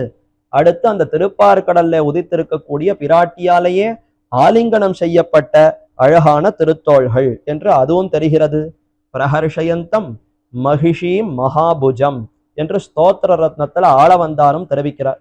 அபூர்வ நானாரச பாவ நிர்பர பிரபத்த முக்த விதக்த லீலையா க்ஷணானுவத் க்ஷிப்த பராதிகாலயா பிரஹர்ஷயந்தம் மகிஷீம் மகாபுஜம் என்று தன்னுடைய சிறந்த அந்த புஜங்கள் தோள்களாலே பிரஹர்ஷயந்தம் மகிஷீம் பிராட்டிகளை ஆனந்திக்க செய்கிறான், மகிழ்ச்சி அடைவிக்க செய்கிறான். எம்பெருமான் தம்முடைய அந்த தோள் அழகினாலேயே பிராட்டியை நன்றாக ஆலிங்கனம் செய்து கொண்டு அந்த பிராட்டியை மகிழ்ச்சி அடையும்படி செய்கிறான். பிராட்டி என்பவள் அகலகில்லே நிறையும் என்று அலர்மேல் மங்கை என்று ஒரு க்ஷணமும் விட்டு பிரியாதவளாய், பெருமானை விட்டு ஒரு நொடியும் பிரியாதவளாய் சேர்ந்தே இருக்கிறாள். அப்படிப்பட்ட அந்த பிராட்டி எப்போதும் மகிழ்ந்தே இருக்கிறாள். எதனால என்ன? இதோ இந்த சுந்தர தோளுடையானுடைய தோளாலே அணைக்கப்பட்டு எப்போதும் இந்த தோள்களுடைய அந்த அனுபவத்தை பெற்றுக்கொண்டே இருப்பதினாலே பிராட்டி எப்பொழுதும் சந்தோஷித்து கொண்டே இருக்கிறாள். அவளுக்கு வருத்தம் துக்கம்ங்கிறதே இல்லை. விடவிடாத அந்த எப்போதும் மகிழ்ச்சியிலேயே திளைத்து கொண்டிருக்கிறாள். ஆக அப்படிப்பட்ட இந்திரா சமபிநந்த பந்தனாக அந்த பிராட்டி சந்தோஷப்படுத்தி அதனாலே உகப்பு பெற்றவை. மகாலட்சுமி சந்தோஷப்பட்டது ஒரு பக்கம், இந்திரா சமபிநந்த அதனாலே பந்தனாக அவள் மகிழ்ந்தாள் என்றாள். அதனாலேயே இந்த தோளும் மகிழ்கிறது, பூரித்து போகிறதாம். பிராட்டியினுடைய அந்த பெருமைகளை சொல்ல சொல்லவே எம்பெருமானுடைய தோள்கள் பனைக்கும். பராசர பட்டர் ஸ்ரீகுணரத்ன கோஷம்ங்கிற அந்த ஸ்தோத்திரத்தை விண்ணப்பிக்க தொடங்கினார். பெரிய பிராட்டி மகாலட்சுமியினுடைய வைபவத்தை எல்லாம் சொல்ல தொடங்கினார். அப்படி சொல்லும் பொழுது இதோ இந்த ஸ்தோத்திரங்களை எல்லாம் போய் நம்பெருமாள் பெரிய பெருமாளிடத்துல விண்ணப்பிக்க போகிறேன். அப்படி விண்ணப்பிக்க என்ன ஆகும்னா, விண்ணப்பிக்க விண்ணப்பிக்க எம்பெருமானுடைய அந்த 4 திருக்கரங்கள்ங்கிறது பனைக்குமா. 4 8 ஆகும், 8 16 ஆகும், 16 32 ஆகும், 32 64 ஆகும். இப்படி ஒவ்வொரு ஸ்லோகத்தை சொல்ல சொல்ல தோள்கள் பனைக்கும். தோள் மட்டும் இல்லை, அவருடைய திருமேனி திருமார்பு எல்லாம் பூரித்து அப்படியே பருக்குமா. அது பருக்க பருக்க அவரை சாத்தி கொண்டிருக்கக்கூடிய கவச்சம் அது வெடிக்குமா. ஒரு கவச்சம் சாத்தியிருக்கும், அது வெடிக்கும். மறுபடியும் அவர் பூரித்த உடனே அவர் அளவுக்கு ஏற்ப மற்றொரு கவச்சம் சாத்தணுமா. உடனே இன்னொரு ஸ்லோகத்தை பராசர பட்டர் சொல்லுவாராம். மறுபடியும் கேட்டு ஆனந்தத்தினால எம்பெருமான் பூரிப்பன், அதனால கவச்சம் வெடிக்கும். மறுபடியும் இன்னொரு கவச்சம் சாத்தணும். இப்படியே அனுபவமா. இப்படி பராசர பட்டர் அனுபவிக்கிறார். அப்ப பிராட்டியினுடைய அந்த மகிழ்ச்சியினாலேயே பனைக்கக்கூடிய திருத்தோள்களை கொண்டிருப்பவன். அதனால தோள்கள் பருத்து இருக்கிறதே எதனால என்ன? சந்தோஷம் உகப்பினாலே நன்றாக பருத்து அது மகிழ்ந்து அந்த மகிழ்ச்சியை வெளிப்படுத்துகிறது என்று சொல்லி, இன்னும் எப்படிப்பட்டதுன்னா சந்தனா அகரு விலேப பூஷிதாக. சந்தனம் அகரு இது முதலான அந்த வாசனை திரவியங்கள் அதையெல்லாம் எம்பெருமானுடைய திருத்தோள்கள்ல நன்றாக பூசப்பட்டிருக்கிறது. சாந்தனி தோள் சதுரன் என்று எம்பெருமானுக்கு பெருமை. அதாவது ஏவித்து செய்வான் என் எதிர்ந்த வந்த மல்லரை சாவத்தகர்த்த சாந்தனி தோள் சதுரன் என்று பெரியாழ்வார் தெரிவிக்கிறார். நல்ல சாதுரியம் சாமர்த்தியம் உடையவர் எம்பெருமான். என்ன சாமர்த்தியம்னா, மதுரா நாம நகரி என்கிற அந்த மதுரா பட்டணம், அந்த பட்டணத்துக்கு போகும் பொழுது ஓஹோன்னு சந்தன அலங்காரம் பண்ணி கொண்டார். மாலாக்காரரிடத்துல மாலைகளை வாங்கி கொண்டார். அடுத்து வண்ணானிடத்துல ரஜத்தனிடத்திலிருந்து வஸ்திரங்களை வாங்கி அணிந்து கொண்டார். அவன் கொடுக்கலன்னு உடனே அவனை உதத்து தள்ளி அவனிடத்திலிருந்து வஸ்திர அலங்காரம் பண்ணிட்டார். சந்தன அலங்காரம் குப்ஜா திரிவக்திராங்கிற அந்த கூனியின் இடத்துல சந்தனத்தை அலங்காரம் பண்ணிட்டார். அது மட்டும் அல்லாது அந்த ஈர சந்தனத்திலே அப்படியே நகரத்துல நடந்து போகிற சமயத்துல ஊரார்கள் எல்லாரும் பார்க்கறாளாம். அங்க இருக்கக்கூடிய பெண்கள் எல்லாம் பார்க்க அந்தந்த பெண்களுடைய கண் அது கூர்மையா இருக்கு. வேல்வழியாள் மான்வழியாள் ஒவ்வொருத்திக்கும் பெருமை. அவள் பார்க்க பார்க்க அந்த அடையாளங்கள் எல்லாம் இப்ப எம்பெருமானுடைய திருமார்பு திருத்தோள்கள்ல பூசப்பட்ட சந்தனத்துல பதிந்ததாம். அந்த பதிந்த அந்த அழகோடு போய் அப்படியே மல்லர்களோடு சண்டையிட்டான். அப்படி சண்டையிடுகிற சமயத்திலும் குறி அழியாமே இவனுடைய அந்த சந்தனத்துல திருமேனில ஏற்பட்ட குறிகள் ஏதும் அலையாமல் எதுவும் கலைந்து போகாமல், இந்த பெண்கள் எல்லாம் ஆசையோடு நம்மை பார்த்திருக்கிறார்கள், அந்த குறி அந்த அடையாளம் நம்ம மார்பு தோளை விட்டு நகரக்கூடாது என்று அந்த அடையாளம் சிறிதும் போகாமல் மல்லர்களை நன்றாக நிரசித்து முடித்தான். முட்டி சண்டை ஒருத்தரோட ஒருத்தர் அப்படி முட்டி மோதி கொண்டு சண்டையிட்டு இருக்கிறான். அப்படி இட்ட சமயத்திலும் தன்னுடைய தோளுக்கு அந்த சந்தனத்துக்கு கூட ஒரு நலிவு வராதபடி அப்படி செய்திருக்கிறான். இது ஒரு சரித்திரம். அல்லது மற்றொன்று, கும்பர் என்று யசோதையினுடைய சகோதரர், அவருடைய பெண்ணாக கும்பர் மகளாக நப்பின்னைங்கிற பிராட்டி நீலாதேவியை அவதரித்தார். அப்படி அவதரித்த சமயத்திலே ஸ்வயம்வரம், அந்த பெண்ணை விவாகம் செய்து கொள்ள வேண்டும் என்றால் 7 காளைகள் ரிஷபங்களை வைத்திருப்போம், அதை யார் அடக்குகிறார்களோ அப்படி அடக்கினவர்களுக்குத்தான் பெண்ணை கொடுப்பேன் என்று சொல்ல, அப்படி அடக்கின சமயத்திலும் இந்த எம்பெருமான் நல்ல சந்தன காப்பு அலங்காரத்தோடு வந்து அடக்கினானாம். இந்த 7 எருதுகளை அடைக்கிற சமயத்துல அதோட பிடித்து நல்ல கட்டி புரண்டு அதை அடக்கி இருக்கிறான். ஆனாலும் தன்னுடைய தோள்களுக்கோ அதுல சாத்தப்பட்டிருக்கக்கூடிய சந்தனத்துக்கோ துளியும் எந்த அழிவும் வரல, நலிவும் வரல. அப்படி சாத்துரியத்தோடு அவைகளை அடக்கி நப்பின்னையை அடைந்தான், கடிமணம் புரிந்தான் என்ன அங்கேயும் சரித்திரம். ஆக இப்படி 2 சரித்திரங்கள்லையும் பார்த்தால் எம்பெருமான் தன் தோள்கள்ல சாத்தி இருக்கக்கூடிய சந்தன குறி கூட அழியாமல் அவ்வளவு சாமர்த்தியமா சண்டையிட்டு இருக்கிறானா. அப்படி மிடுக்கு பலம் கொண்டவை. ஆக சந்தன அகரு விலேப பூஷிதாக என்று பூஷின அந்த சாந்து, அந்த சந்தனத்துக்குள்ளேயே பச்சை கற்பூரம், நல்ல நறுமண திரவியங்கள், குங்குமப்பூ இதெல்லாம் கலந்து நன்றாக பூசப்பட்டிருக்கக்கூடிய அழகான திருத்தோள்களோடு எம்பெருமான் சேவை சாதிக்கிறான். நல்ல நறுமணம் ஊட்டப்பட்ட சந்தனம், அந்த சந்தனத்தாலே அலங்கரிக்கப்பட்ட திருத்தோள்களை கொண்டிருக்கிறான் என்று ஆச்சரியமாக விவரிக்கிறார். ஆக பிராட்டியினாலே அணைந்த அந்த திருத்தோள்கள் எப்படிப்பட்டவைனா, அந்த பிராட்டியினுடைய அணைப்பினாலேயே நல்ல நறுமணம் வாசனை ஊட்டப்பட்டது. இயற்கையிலேயே எம்பெருமான் சர்வகந்தகா சர்வரசகான் எல்லா மனம் நறுமணம் கொண்டிருப்பவனாக இருந்தாலும் இப்ப மகாலட்சுமியினாலே அணைக்கப்பட்டதினாலே இன்னும் அந்த நறுமணம் அதிகமாயிற்று. அதனால சந்தன அகரு விலேப பூஷிதாக, நல்ல உயர்ந்த சந்தனம், அது நல்ல நறுமணம் ஊட்டப்பட்டு அந்த சந்தனம் பூசப்பட்டிருக்கக்கூடிய திருத்தோள்கள் என்று காட்டுகிறார். ஆக இப்படி சுந்தரத்தோளுடையானுடைய திருத்தோள்கள் மந்தரம் நாட்டி என்று மதுரக்குழும் சாறு கொண்ட திருத்தோள்கள், மந்தரமலையே சுழற்றின திருத்தோள்கள். அதற்கடுத்து அந்த பிராட்டி மகாலட்சுமி ஆவிர்பவித்து வந்து அணைத்து கொண்டிருந்ததினாலே உகப்படைந்த திருத்தோள்கள். மேலும் நல்ல சாதுரியமா அந்த சந்தனம் நல்ல நறுமணமூட்டப்பட்ட சந்தனம், அதனாலே அலங்கிருத்தமாய் அது நன்றாக பூசப்பட்டிருக்கக்கூடிய திருத்தோள்கள். இந்த சாதுரியம் எப்படிப்பட்டதுன்னா, வேடிக்கையா ஆச்சாரியர்கள் உபன்யாசத்துல விவரிக்கும் பொழுது ஒருத்தர் நல்ல 12 திருமண் காப்புகள் அணிந்து கொள்ளுகிறார்கள். 12 ஊர்த குன்றத்தை அணிந்து கொண்டு ஒருத்தன் வைகுண்ட ஏகாதசி பெரிய திருநாள் மகோத்சவம், அதுல திருவரங்கத்துக்குள்ள போய் பெருமான சேவிக்கணும்னு போகிறானோ. போகிற சமயத்துல நல்ல 12 திருமண் காப்பையும் அணிந்து கொண்டு ஒருத்தன் உள்ள போனான்னா அந்த கூட்டத்துல இந்த திருமண் காப்பெல்லாம் இருக்குமோ? திரும்பி வருகிற சமயத்துல ஒரு திருமண் காப்புலையும் ஒன்னும் குறியே அழியாமல் அப்படியே திரும்பி வந்தான்னா நல்ல சாமர்த்தியமா இருக்கே. ஒவ்வொருத்தரும் உள்ள போனா கையை காணும் காலை காணுங்கிற அளவுக்கு அந்த அளவுக்கு கூட்ட நெரிசல்ல எதுவுமே கிடைக்க முடியாம அவ்வளவு தவித்து கொண்டு வருகிறார்கள். இந்த சுவாமி எவ்வளவு சாமர்த்தியமா ஒரு திருமண் காப்புலையும் சற்றும் எதுவும் குறையில்லாமல் நன்னா உள்ள போய் பெருமான சேவித்து விட்டு அப்படியே திரும்பி வந்திருக்கிறாருன்னா நல்ல சாமர்த்தியம்னு கொண்டாடுவார்களாம். அத மாதிரித்தான் இப்ப எம்பெருமானும் நல்ல சாமர்த்தியமுடையவனாய் இப்படி அவன் அமைந்திருக்கிறான். அப்படிப்பட்ட அழகான மிடுக்கு பலம் கொண்டிருக்கக்கூடிய திருத்தோள்கள் என்று முதல் ஸ்லோகத்துல அற்புதமாக விவரித்தார். அகம் அந்தர பிரமண விப்ரமோத்பட்டாக சுந்தரஸ்ய விலசந்தி பாகவஹ இந்திரா சமபிநந்த பந்தனாக சந்தனா அகரு விலேப பூஷிதாக. இது முதல் ஸ்லோகம். அடுத்து இரண்டாவது ஸ்லோகம். ஜ்யாகினாங்க பரிகர்ம தர்மினோ பாந்தி சுந்தரபுஜஸ்ய பாஹவஹ பாரிஜாதவிட பாயித ஹிருதயஹ பிரார்த்திதார்த்த பரிதான தீக்ஷிதாக என்று தெரிவிக்கிறார். அர்த்திதார்த்த பரிதான தீக்ஷிதன் எம்பெருமான். யாரெல்லாம் வந்து பிரார்த்திக்கிறார்களோ பிரார்த்தனைகளை எல்லாம் நிறைவேற்றக்கூடியவன். அப்படி நிறைவேற்றுவதற்கு தன்னிடத்துல அழகான திருத்தோள்களை கொண்டிருக்கிறான். அந்த தோல் அழக பார்த்தாலே நன்றாக இவன் தான் வாரி கொடுப்பவன் வள்ளல், நாம கேட்டதையெல்லாம் கொடுப்பவன் இவன் என்று அதிலேயே நம்பிக்கை வந்து விடுமா. அப்படிப்பட்ட அழகான திருத்தோள்களை கொண்டிருக்கிறான். அதுல முதல் அடையாளம் சுந்தரபுஜஸ்ய பாகவஹா பாந்தி. சுந்தரபுஜன், அழகான தோள்களை கொண்டிருக்கக்கூடிய எம்பெருமானுடைய பாகு தோள்கள் பாந்தி பிரகாசிக்கிறது. ஜ்யாகினாங்க பரிகர்ம தர்மினோ. ஜ்யாகின அங்க பரிகர்மின. ஜ்யா என்பது நான், வில்லனுடைய நானுக்கு ஜியான்னு பெயர்.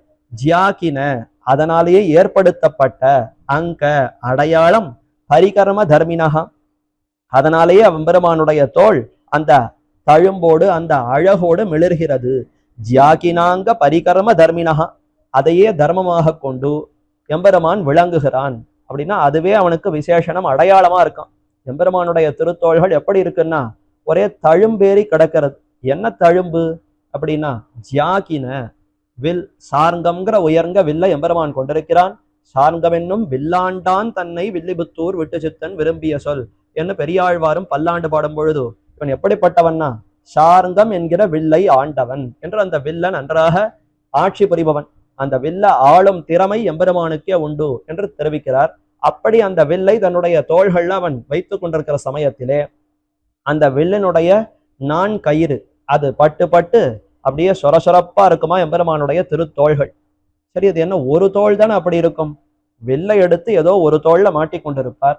அப்ப ஒரு தோள் தானே அந்த சொரசொரப்பேறி இருக்கும்னா 4 திருத்தோள்களுமே இல்லை, எம்பெருமானுக்கு எத்தனை தோள்கள் உண்டோ எல்லா திருத்தோள்களும் இப்படித்தான் ஏறி இருக்கும் என்று தெரிவிக்கிறார்.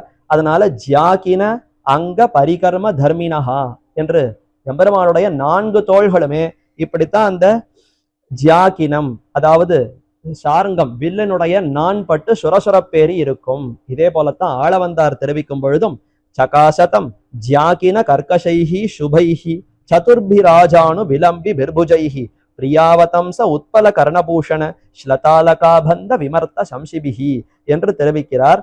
சகாசதம் பிரகாசிக்கிறது, எம்பெருமானுடைய திருத்தோள்கள் பிரகாசிக்கிறது. ஜ்யாகின கர்கஷைஹி சுபைஹி, ஜ்யாகின சாரங்கத்தினுடைய நான் கயிறு பட்டு பட்டு கர்கஷைஹி கரடுமுரடா ஆகியிருக்கான் எம்பெருமானுடைய திருத்தோள்கள். சுபைஹி அது நல்ல கரடுமுரடா இருந்தாலும் சுபமானது மங்களத்தன்மை கொண்டிருப்பது. உலகத்துல நல்ல வீரர்கள் பராக்கிரமசாலிகள்னு பலரையும் பார்க்கலாம். தோல் மிடுக்கு பலம் அப்படி இருக்கும். தோள்களும் சொரசொரப்பா ரொம்ப கரடு முரடா இருக்கும். ஆனா அவர்களை பார்த்தா நமக்கு பயம் வந்துடும். ஐயோ இவா நம்மளை என்ன பண்ணிட போறாளோ. பொதுவா தீயவர்களுக்குத்தான் இந்த மாதிரி தோல் பலம் அதிகமா இருந்து கேள்விப்படுறோம். ராவணன் முதலான அரக்கர்களை பார்த்தா நல்ல தோல் வளம் விடுக்கு பலமாகத்தான் இருக்கு, நல்ல சொரசொரப்பேறி இருக்கக்கூடிய தோல் தான். ஆனா அவனை பார்த்தா என்ன பயம், அவன் எவ்வளவு கொடுமையான அசுரன். அப்ப அந்த மாதிரி அசுரர்களிடத்துல அந்த பலம் இருந்து ஒன்னும் பயன் இல்லை, அது சுபமானதாக இருக்காது.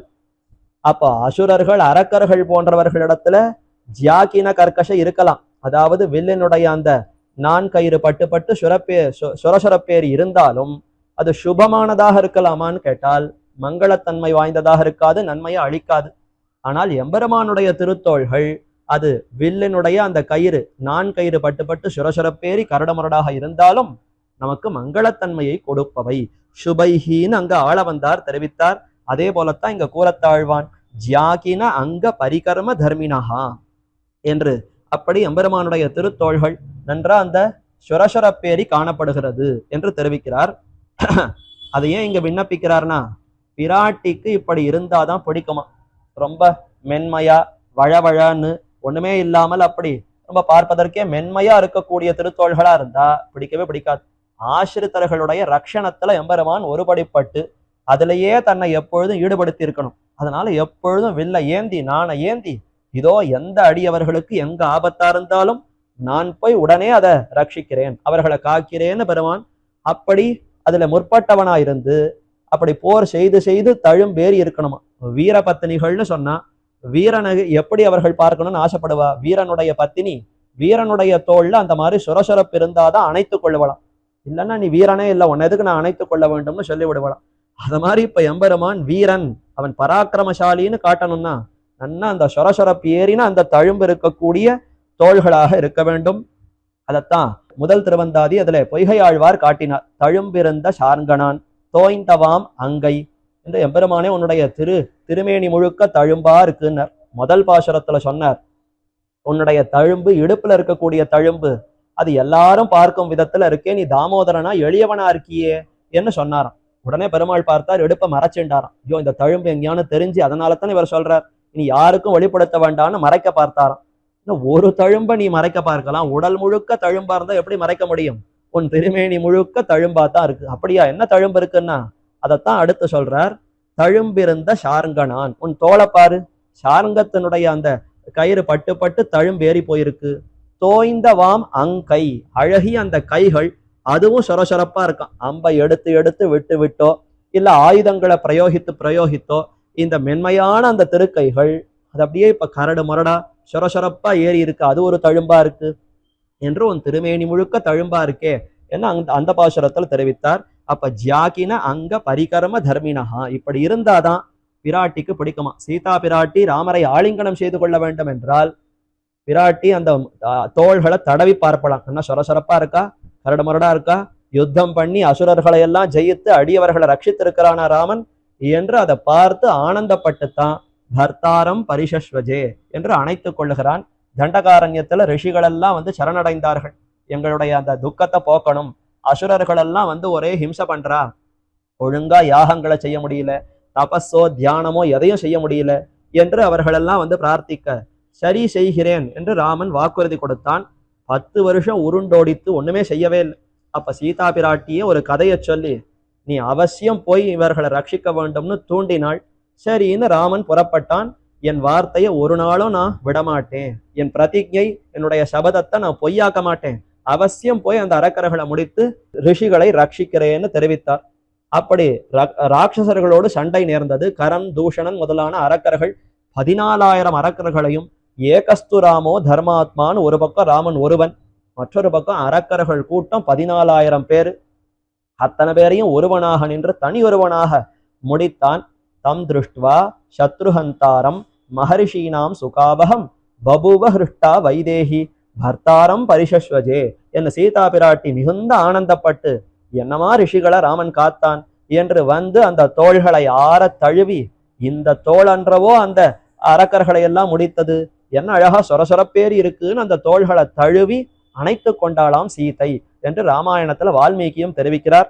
ஆகவே பிராட்டிக்கு மிகவும் பிடித்தமான திருத்தோள்கள்னா இந்த அடையாளம் இருக்க வேண்டும். அதனால அடுத்த ஸ்லோகத்திலேயே கூறத்தாழ்வான் இந்த அடையாளத்தை தெரிவிக்கிறார். ஜியாகின பரிகர்ம தர்மினஹா, ஜியாகினாங்க பரிகர்ம தர்மினஹா என்று இப்படி தழும்பிருந்த அந்த தோள்களோடு எம்பெருமான் திகழ்கிறான் என்று அதை காட்டினார். அடுத்து இது விபவ அவதாரங்கள்ல மட்டும் இருக்குமா என்ன ஒரு கேள்வி வருகிறதே. இது அர்ச்சாவதாரமன்னோ சுந்தர தோளுடையான்னு அவர் எழுந்தருள் இருக்கிறார். அர்ச்சாவதாரத்துல அவர் எங்க எழுந்து போய் நேர சண்டை போடுவாரா? அவருடைய தோல்ல இந்த சொரசொரப்பு இருக்குமான்னா பரமபதநாதனுக்கே இந்த சொரசொரப்பு இருக்குன்னு ஆளவந்தார் ஸ்தோத்திர ரத்னத்துல தெரிவிக்கிறார். சகாசதம் ஜாக்கின கர்க்கசைஹி சுபைஹிங்கிற அந்த ஸ்லோகத்திலே வைகுண்டநாதனா இருக்கக்கூடிய எம்பெருமானுக்கே தோள்கள்ல சுரசுரப்பு இருக்கும்னா வைகுண்டநாதன் எங்க போய் அசுரர்களை முடிக்கிறார்? வைகுண்டத்துல அசுரர்களே கிடையாது. அப்ப அந்த எம்பெருமானுக்கே தோள்கள்ல சுரசுரப்பு இருக்கும், அசுரர்களை முடித்த அந்த அடையாளம் இருக்கும் என்றால் அர்ச்சாவதாரத்துல கேட்கணுமோ? எந்த விபவ அவதாரத்தை நாம சேவிக்கணும் என்றாலும் இன்று அர்ச்சையில தானே சேவிக்க முடியும். ராமனோ கண்ணனோ நரசிம்மனோ வராகனோ அவர் அவதார காலம்ங்கிறது என்றோ, அவர்களை இன்று நாம் அர்ச்சா திருமேனில தான் சேவிக்கிறோம். ஆகவே அந்த விபவத்துல என்ன குணங்கள் வெளிப்பட்டதோ அது அர்ச்சையிலும் வெளிப்படுமா. அதனால சுந்தர தோளுடையான தோழழக பார்த்தாலும் சொரசொரப்பேறி இருக்கும்.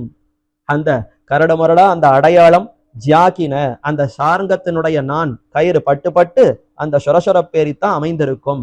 அதைத்தான் கூறத்தாழ்வான் இப்படி அனுபவிக்கிறார். ஆக சுந்தரத்தோளுடையானுடைய அந்த தோள்கள் இப்படிப்பட்ட பெருமை கொண்டவை.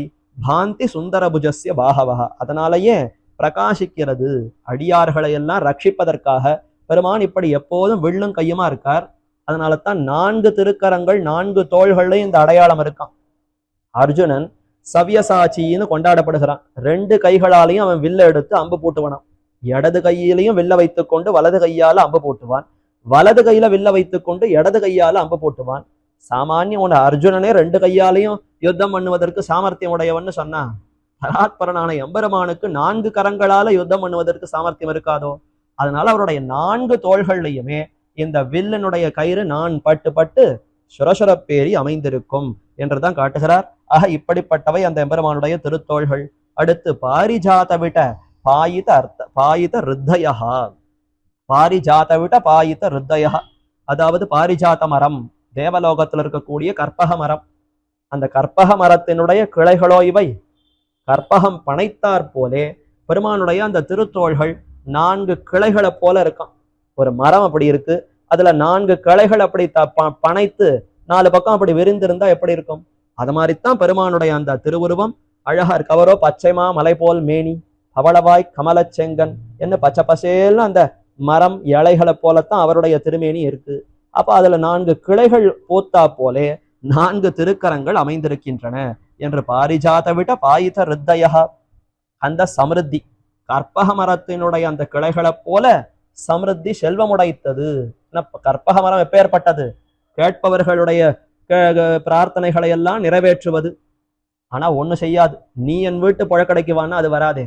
ஆனா இந்த எம்பெருமான் எப்படிப்பட்டவர்னா, எனக்கே தன்னை தந்த கற்பகம். ஆழ்வார் தெரிவிக்கிறார், என்ன ஒரு பொருள் ஆக்கினார், ஆக்கின பிற்பாடு எம்பெருமானே தேவரீர் தான் அடியனுக்கு புருஷார்த்தம், உம்மை தவிர வேற எதுவும் வேண்டாம், தேவரீரே வர வேண்டும்னு பிரார்த்தித்தால் அவசியம் வரேனே, உன்னுடைய உள்ளத்துக்கும் வரேன், நீ இருக்கக்கூடிய இடத்துக்கும் வரேன்னு எனக்கே தன்னை தந்த கற்பகம் என்று இந்த எம்பெருமான் தன்னையே அடியவர்களுக்கு நல்கக்கூடியவனாக இருக்கிறான். ஆக அப்படிப்பட்ட பெருமை கொண்டிருப்பவை இந்த திருத்தோள்கள். அடுத்து பிரார்த்திதார்த்த பரிதான தீட்சிதாக, பிரார்த்திதார்த்த பிரார்த்தனையோடு வர என்னென்ன வேண்டும் என்னென்ன வேண்டும்னு யார் யார் வந்து கேட்கிறார்களோ கேட்பவர்களுடைய பிரார்த்தனைகளை எல்லாம் செவிமடுத்து கொடுக்கக்கூடியவை. அப்படி கொடுப்பதற்கு நிறைய பெரிய மிடுக்கு தோல் இருக்கணுமா? பெருமானுடைய தோலை பார்த்தா வருபவர்களுக்கெல்லாம் வாரி வாரி கொடுத்துத்தான் இப்படி அவர்களுக்கு தோல். எம்பெருமானுடைய தோல் இப்படி இருக்கிறதோ, அலம் புரிந்த நெடுத்தடக்கை அமரர்வேந்தன் என்று திருமங்கை ஆழ்வாரும் தெரிவிக்கிறார். அப்ப அலம் புரிந்து நெடுந்தடக்கை, மேல மேல மேல மேல வாரி வாரி எடுத்து எடுத்து கொடுத்து கொடுத்தே பெருமானுடைய கைகள் நீண்டிருக்கிறது என்றும் தெரிவிப்பார்கள். அப்படி கொடுத்து கொடுத்தே பெருமானுடைய அந்த திருத்தோள்கள் நன்றாக பனைத்து உகப்படைந்து சந்தோஷமாகவும் இருக்கிறது. ஆக பிரார்த்திதார்த்த பரிதான தீட்சிதாக, அதுலேயே விரதம் கொண்டதாம். வரதராஜஸ்தவத்துல சொல்லும் பொழுதும் அர்த்திதார்த்த பரிதான தீட்சிதம் சர்வபூத சுகிருத்தம் தயாநிதிம் தேவராஜ மதிராஜ மாஸ்ரயே என்ற அந்த எம்பெருமானும் வேண்டுபவர்களுடைய வேண்டுதல்களை எல்லாம் நிறைவேற்றுபவன். வரதராஜன் அவருக்கு திருநாமம், பேருதான் அவருக்கு வரதராஜன். திருமேனியை பார்த்தா ரொம்ப சின்ன திருமேனியா பெருமான் எழுந்தருளி இருப்பார். நல்ல மிடுக்கு பலம் கொண்ட தோள்கள் பார்த்தா தானே நம்பிக்கை ஏற்படும். அதற்குத்தான் சுந்தர பாகு நல்ல மிடுக்கான தோள்களோடு அப்படி இருக்கிறாராம். காஞ்சி தேவப்பெருமானுடைய தோளையும் திருவரங்கத்தமுதனார் சொல்லும் பொழுது, காண்தகு தோல் அண்ணல் தென் அத்தியூரர் கழனை கீழ் பூண்ட அன்பாளன் ராமானுஷன் என்று தெரிவிக்கிறார். அப்போ காண்பதற்கு தகுதியான தோல் மிடுக்கு அழகு கொண்டிருப்பவன் தேவப்பெருமாள் என்று திருவரங்கத்தமுதனார் அங்க தெரிவித்தார். அதே போன்ற உயர்ந்த அந்த தோல் அழகு திருநாமத்திலேயே தோல் அழகுத்தான் முக்கியமாக கொண்டிருக்கிறார் சுந்தரபாகு சுந்தர தோளுடையான். அப்படிப்பட்ட இந்த எம்பெருமானுடைய தோழழகு இப்படி அமைந்திருக்கிறதே.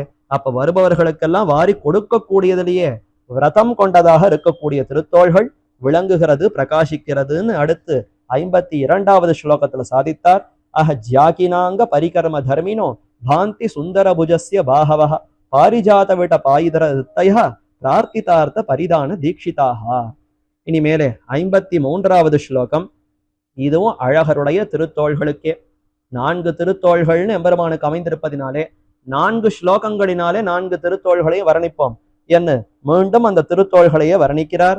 அது எப்படிப்பட்டவை? சாகர அம்பர தமால கானன ஷியாமல ருத்தயா, உதார பீவராக சேஷபோக பரிபோக பாகினஹ தன்னிபா வனகிரீஷுதுர் புஜாஹா வனகிரீஷிதுர் வனகிரி அந்த மலை, அதாவது திருமாலிரும் சோலை மலை, அந்த மலைக்கு ஈசன், திருமாலிரும் சோலை மலைக்கே சுவாமியாய் ஈசனாக இருக்கக்கூடியவனுடைய புஜங்கள், அவனுடைய திருத்தோள்கள் இதோ இப்படி அமைந்திருக்கிறதே. சாகர அம்பர தமால கானன ஷியாமல ரித்தயா, இதை போலவெல்லாம் அமைந்திருக்கிறதாம். கடல் போல, சாகரம்ங்கிறதுனால கடல் போலே, அம்பரங்கிறதுனால ஆகாசத்தை போலே, தமால காணன பச்சிலை பொழில், காணனம்னா காடு வனங்கள், தமால காணனம்னா பச்சை பசேல் இருக்கக்கூடிய காடுகள், வறண்டு போய் இலைகள்லாம் விழுந்து, இலையுதிர் காலத்துல எல்லாம் விழுந்து போயிருக்கும், அப்ப வெறும் பொட்ட மரங்களா இருக்கும். அப்படி இருக்கக்கூடிய காடு இல்லை, இது நல்லா பச்சை பசேல்னு பூத்து எங்கும் பச்சையாக அமைந்திருக்கக்கூடிய அப்படிப்பட்ட பச்சிலை பொழில் போல அழகான அந்த ஒரு அழகோடு இந்த தோள்கள் இருக்கிறது. அடுத்து ஷியாமல, அப்படியே பசுமை வாய்ந்தவையாய், கண்களுக்கு குளிர்ச்சியை கொடுப்பவையாய், கருப்பு மேகத்தை போன்ற அந்த நிறம் கொண்டவையாய், இப்படியெல்லாம் அமைந்திருக்கிறது அந்த எம்பெருமானுடைய திருத்தோள்கள். சாகர அம்பர தமாலகானன ஷியாமல ரித்தயா, இந்த ஒவ்வொன்னுடைய அந்த அழகு நிறம் இதெல்லாம் பெருமானிடத்துல பார்க்கலாம், அவருடைய தோல் அழகுல பார்க்கலாமா. ஆக இப்படி பெருமை கொண்டிருப்பவை. அப்ப சாகரம் சமுத்திரம் நீல வர்ணத்துல இருக்கு, பெருமானுடைய திருத்தோள்களும் நீல வர்ணத்துல இருக்கு. சமுத்திரம் அகண்டு பறந்து விரிந்து இருக்கா, பெருமானுடைய திருத்தோள்களும் பறந்து விரிந்து இருக்கிறது. அந்த தோள்கள் எவ்வளவு பெருசுன்னா, பாகுச்சாயாம் அவஷ்டபிய யஸ்ய லோகோ மகாத்மனஹா என்று ராமாயணத்திலேயே ஸ்லோகம். ராமனுடைய தோளுடைய அந்த பலத்தை நம்பித்தான் உலகமே வாழ்கிறதாம். அதுல அண்டை கொண்டுத்தான் வாசுதேவ தருச்சாயா நாதிசீதா நகர்மதான்னு மற்றொரு இடத்துல பிரமாணம். வாசுதேவன்கிற தரு விருட்சம், பெரிய ஆலமரத்தை போல வாசுதேவன் இருக்கார், அவருடைய நிழலுக்கு கீழத்தான் உலகமே அடங்கி இருக்கிறது. அது மாதிரி ராமாவதாரத்துல ராமன் எப்படிப்பட்டவன்னா, அவனுடைய பாகுச்சாயாம், பாகுவினுடைய நிழல், தோள்களுடைய நிழலை பற்றியே உலகமே வாழ்ந்து போந்தது. அயோத்தி ஒரு நகரம் மட்டும் இல்லை, இந்த பூ உலகம் அனைத்துமே ராமனுடைய அந்த தோல் அழகு மிடுக்கில அப்படியே அடங்கி அதை கண்டே உய்ந்து போந்தது, உஜ்ஜீவனத்தை அடைந்தது என்று தெரிவிக்கப்பட்டிருக்கிறது. அப்ப அப்படிப்பட்ட அந்த சாகரத்தை போன்ற பறந்து விரிந்திருக்கக்கூடிய தோள்கள் உலகமே அதுல தானே அண்டை கொண்டு வாழ்கிறது. இப்பேற்பட்ட அண்டத்தை எல்லாம் காக்கணும்னா அப்ப எவ்வளவு பெரிய திருத்தோள்கள் இருக்கணும். மல்லாண்ட தின்தோள் என்று பெரியாழ்வாரும் முதல்லே அந்த தோல் அழகலத்தான ஈடுபட்டார். பல்லாண்டு பல்லாண்டு பல்லாயிரத்தாண்டு பல கோடி நூறாயிரம் மல்லாண்ட தின்தோள் மணிவண்ணா, பெருமான் காட்டினாராம். என்ன போய் பயப்படுகிறீர், நம்ம பார்த்து என்னமோ நீர் பயப்படுறீரே, நமக்கு ஒரு பயமும் வேண்டாம், எவ்வளவு பெரிய மிடுக்கான தோள்கள் இருக்கு பார். மல்லர்களை ஒண்ணும் இல்லாமல் முட்டிக்கச்சானூர மல்லர்களையே நிரசித்திருக்கக்கூடிய பெரிய பரந்த திருத்தோள்கள் இருக்கே, திண்மையான உறுதியான தோள்கள். இதை பார்த்தா பயம் கெட்டு அச்சம் கெட்டு இருக்கலாமே என்று சொல்ல, இதை பார்த்த உடனே தான் இன்னும் பயம் அதிகமா இருக்கு. நீ சாமானிய பிள்ளையா இருந்தா ஒன்னும் பயப்படவே மாட்டேன், எங்கேயும் வம்பு தும்புக்கு போகாம நீ பாட்டக்க இருப்ப. உனக்கு தோல் வேற நல்ல மிடுக்கு பலம் திண்மையா பறந்து விரிந்திருக்கா, இதனாலேயே எங்கெங்கெல்லாம் அசுரர்கள் இருக்காளோ அங்கெல்லாம் போய் கண்டாரோடே தீமை செய்வாய், பார்ப்பவர்களோட எல்லாம் போய் விளையாடி தீமை செய்து நீயா போய் அந்த வம்ப விலைக்கு வாங்கிட்டு வருவ. அதனால இதை பார்த்தாலே பயமா இருக்கு. மல்லாண்டத்தின் தோள் மணிவண்ணா உன் சேவடி செவ்வி திருக்காப்புன்னு பல்லாண்டு பாடினார். அப்படி சாகரத்தை போல பறந்து விரிந்து இருக்கக்கூடிய திருத்தோள்கள். அம்பரம் ஆகாசம் எப்படி பறந்து விரிந்திருக்கு, அது மாதிரி பெருமானுடைய திருத்தோள்கள் பறந்து விரிந்திருக்கிறது. தமால காணன பச்சிலை பொழில், அது எவ்வளவு மனசு அப்படியே கவருமோ, நம்முடைய அந்த தாபமெல்லாம் போக்கும், குளிர்ச்சியை கொடுக்கும். ஆத்தியாத்மிகம் ஆதி பௌதிகம் ஆதி தெய்வீகம் என்ன நமக்கு பல துன்பங்கள், நம் உடலாலேயே பல துன்பங்கள், மனசு வியாதி ஏதோ பல துன்பங்கள், அது இல்லையா உற்றார் உறவினர்களால பல துன்பங்கள், அதுவும் இல்லையா பஞ்சபூதங்கள் ஜீவராசிகளால துன்பங்கள், இதுவும் இல்லையா இயற்கை சீற்றம் அதனால துன்பங்கள், இப்படி என்னென்னமோ துன்பங்கள் வருகிறது. இதெல்லாம் மனதை விட்டு போகணும்னா பெருமானுடைய அந்த தோள் பச்சை பசேல்னு விளங்கக்கூடிய அழகான அந்த திருத்தோள்களை பார்த்தாலே, இந்த தோள் இருக்கிறதுனால நமக்கு என்ன பயம், ஒரு பயமும் வேண்டாம், இதை நம்பி நாம தைரியமா வாழலாமேன்னு அந்த மனதுக்கு சோர்வமெல்லாம் போகும். அப்ப சோர்வை நீக்கக்கூடிய அழகான பசுமை கொண்டிருக்கக்கூடிய திருத்தோள்கள். உதார பீவராகா, உதார பீவராகனா நல்ல பெருமை கொண்டிருப்பது, உதாரத்தன்மை கொண்டிருப்பது, மகத்துவம் பெருமை கொண்டிருப்பது என்று அர்த்தம் சாதிக்கிறார்கள். நீண்டு பருத்தவை என்று ஒரு அர்த்தம். உதார பீவராகனா நல்ல நீளமா இருக்கு. ஆஜானு பாகும் அரவிந்த தலாய தாட்சம் ராமம் நிசாச்சர விநாசகரம் நமாமி. ராமனுக்கு தோள்கள் எவ்வளவு நீண்டிருக்கும்னா ஜானூன்னு முட்டி, காலில் இருக்கக்கூடிய முட்டி, அந்த முட்டி வரைக்கும் விரல்கள் அப்படி போய் தொடுமா, அந்த அளவுக்கு கைகள் நீண்டிருக்கும். ஆஜானு பாகு, அவ்வளவு நீண்ட தோள்களை கொண்டிருப்பவன். அதனால நீண்டு பருத்தும் இருக்கு. சில பேருக்கு கை நீளமா இருக்கும், ஆனா ரொம்ப ஒல்லியா ஒண்ணுமே இல்லாதவன் எலும்பு சதையமா இருக்கும். அப்படி இல்லாமல் நல்லா பார்ப்பதற்கே பருத்து உலக்கைய போல நல்ல திடமா அப்படி உறுதி கொண்டதான திருத்தோள்கள். இது ஒரு பக்கம். அல்லது உதார பீவராகனா வள்ளல் தன்மை, ஔதாரிய தன்மை கொண்டிருக்கக்கூடிய திருத்தோள்கள். உலகத்துல பலரும் என்ன ஆகாரம் சாப்பிட்டு திடமா ஊன் மல்கி மோடு பருப்பார், இன்னும் நிறைய ஆகாரத்தை சாப்பிடணும், உடம்ப அப்படி இப்படின்னு வளைத்து பயிற்சி பண்ணி உடல் நல்லா கட்டும் கோப்பமா வச்சுட்டு கையில அவ்வளவு மடக்கி காட்டினா கண்ணாடிக்கு முன்னாடி பார்த்தா மலை போல தோல்ல அப்படி தாங்கி வரணும். இதெல்லாம் பயிற்சி பண்ணிப்பா. அதனால என்ன பயன் சுவாமி, உலகத்துக்கு ஏதான பயனா? இவர்கள் உலகத்துல வாழறதுனால உலகத்தவர்களுக்கு ஏதான கஷ்டம் போறதா? ஒண்ணும் இல்லையே. ஆனா எம்பெருமானுக்கு இந்த மாதிரி பருத்து உருண்டு நீண்டு இருக்கக்கூடிய தோள்கள் இருக்கு அப்படின்னா உலகத்துல எத்தனையோ பேருக்கு இருக்கு. அது மாதிரி தானே அவருக்கும் இருக்குன்னா அப்படி அல்ல. அவர் உதார பீவராக, இவ்வளவு பருத்து உயர்ந்த திருத்தோள்கள் எதற்கு இருக்குன்னா வருபவர்களுக்கெல்லாம் வாரி கொடுக்கணும், கஷ்டங்களை போக்கணும், யாரா இருந்தாலும் அடியவர்களுடைய துன்பத்தை நீக்குவதற்காகவே பெருமான் அப்படி அழகான திருத்தோள்கள் கொண்டிருக்கிறான். அப்ப அதை பார்த்தாலே வள்ளல் தன்மை என்ன, உதாரத்தன்மை என்று அது மனதிலே படுமா. அப்படிப்பட்ட அழகான திருத்தோள்கள்.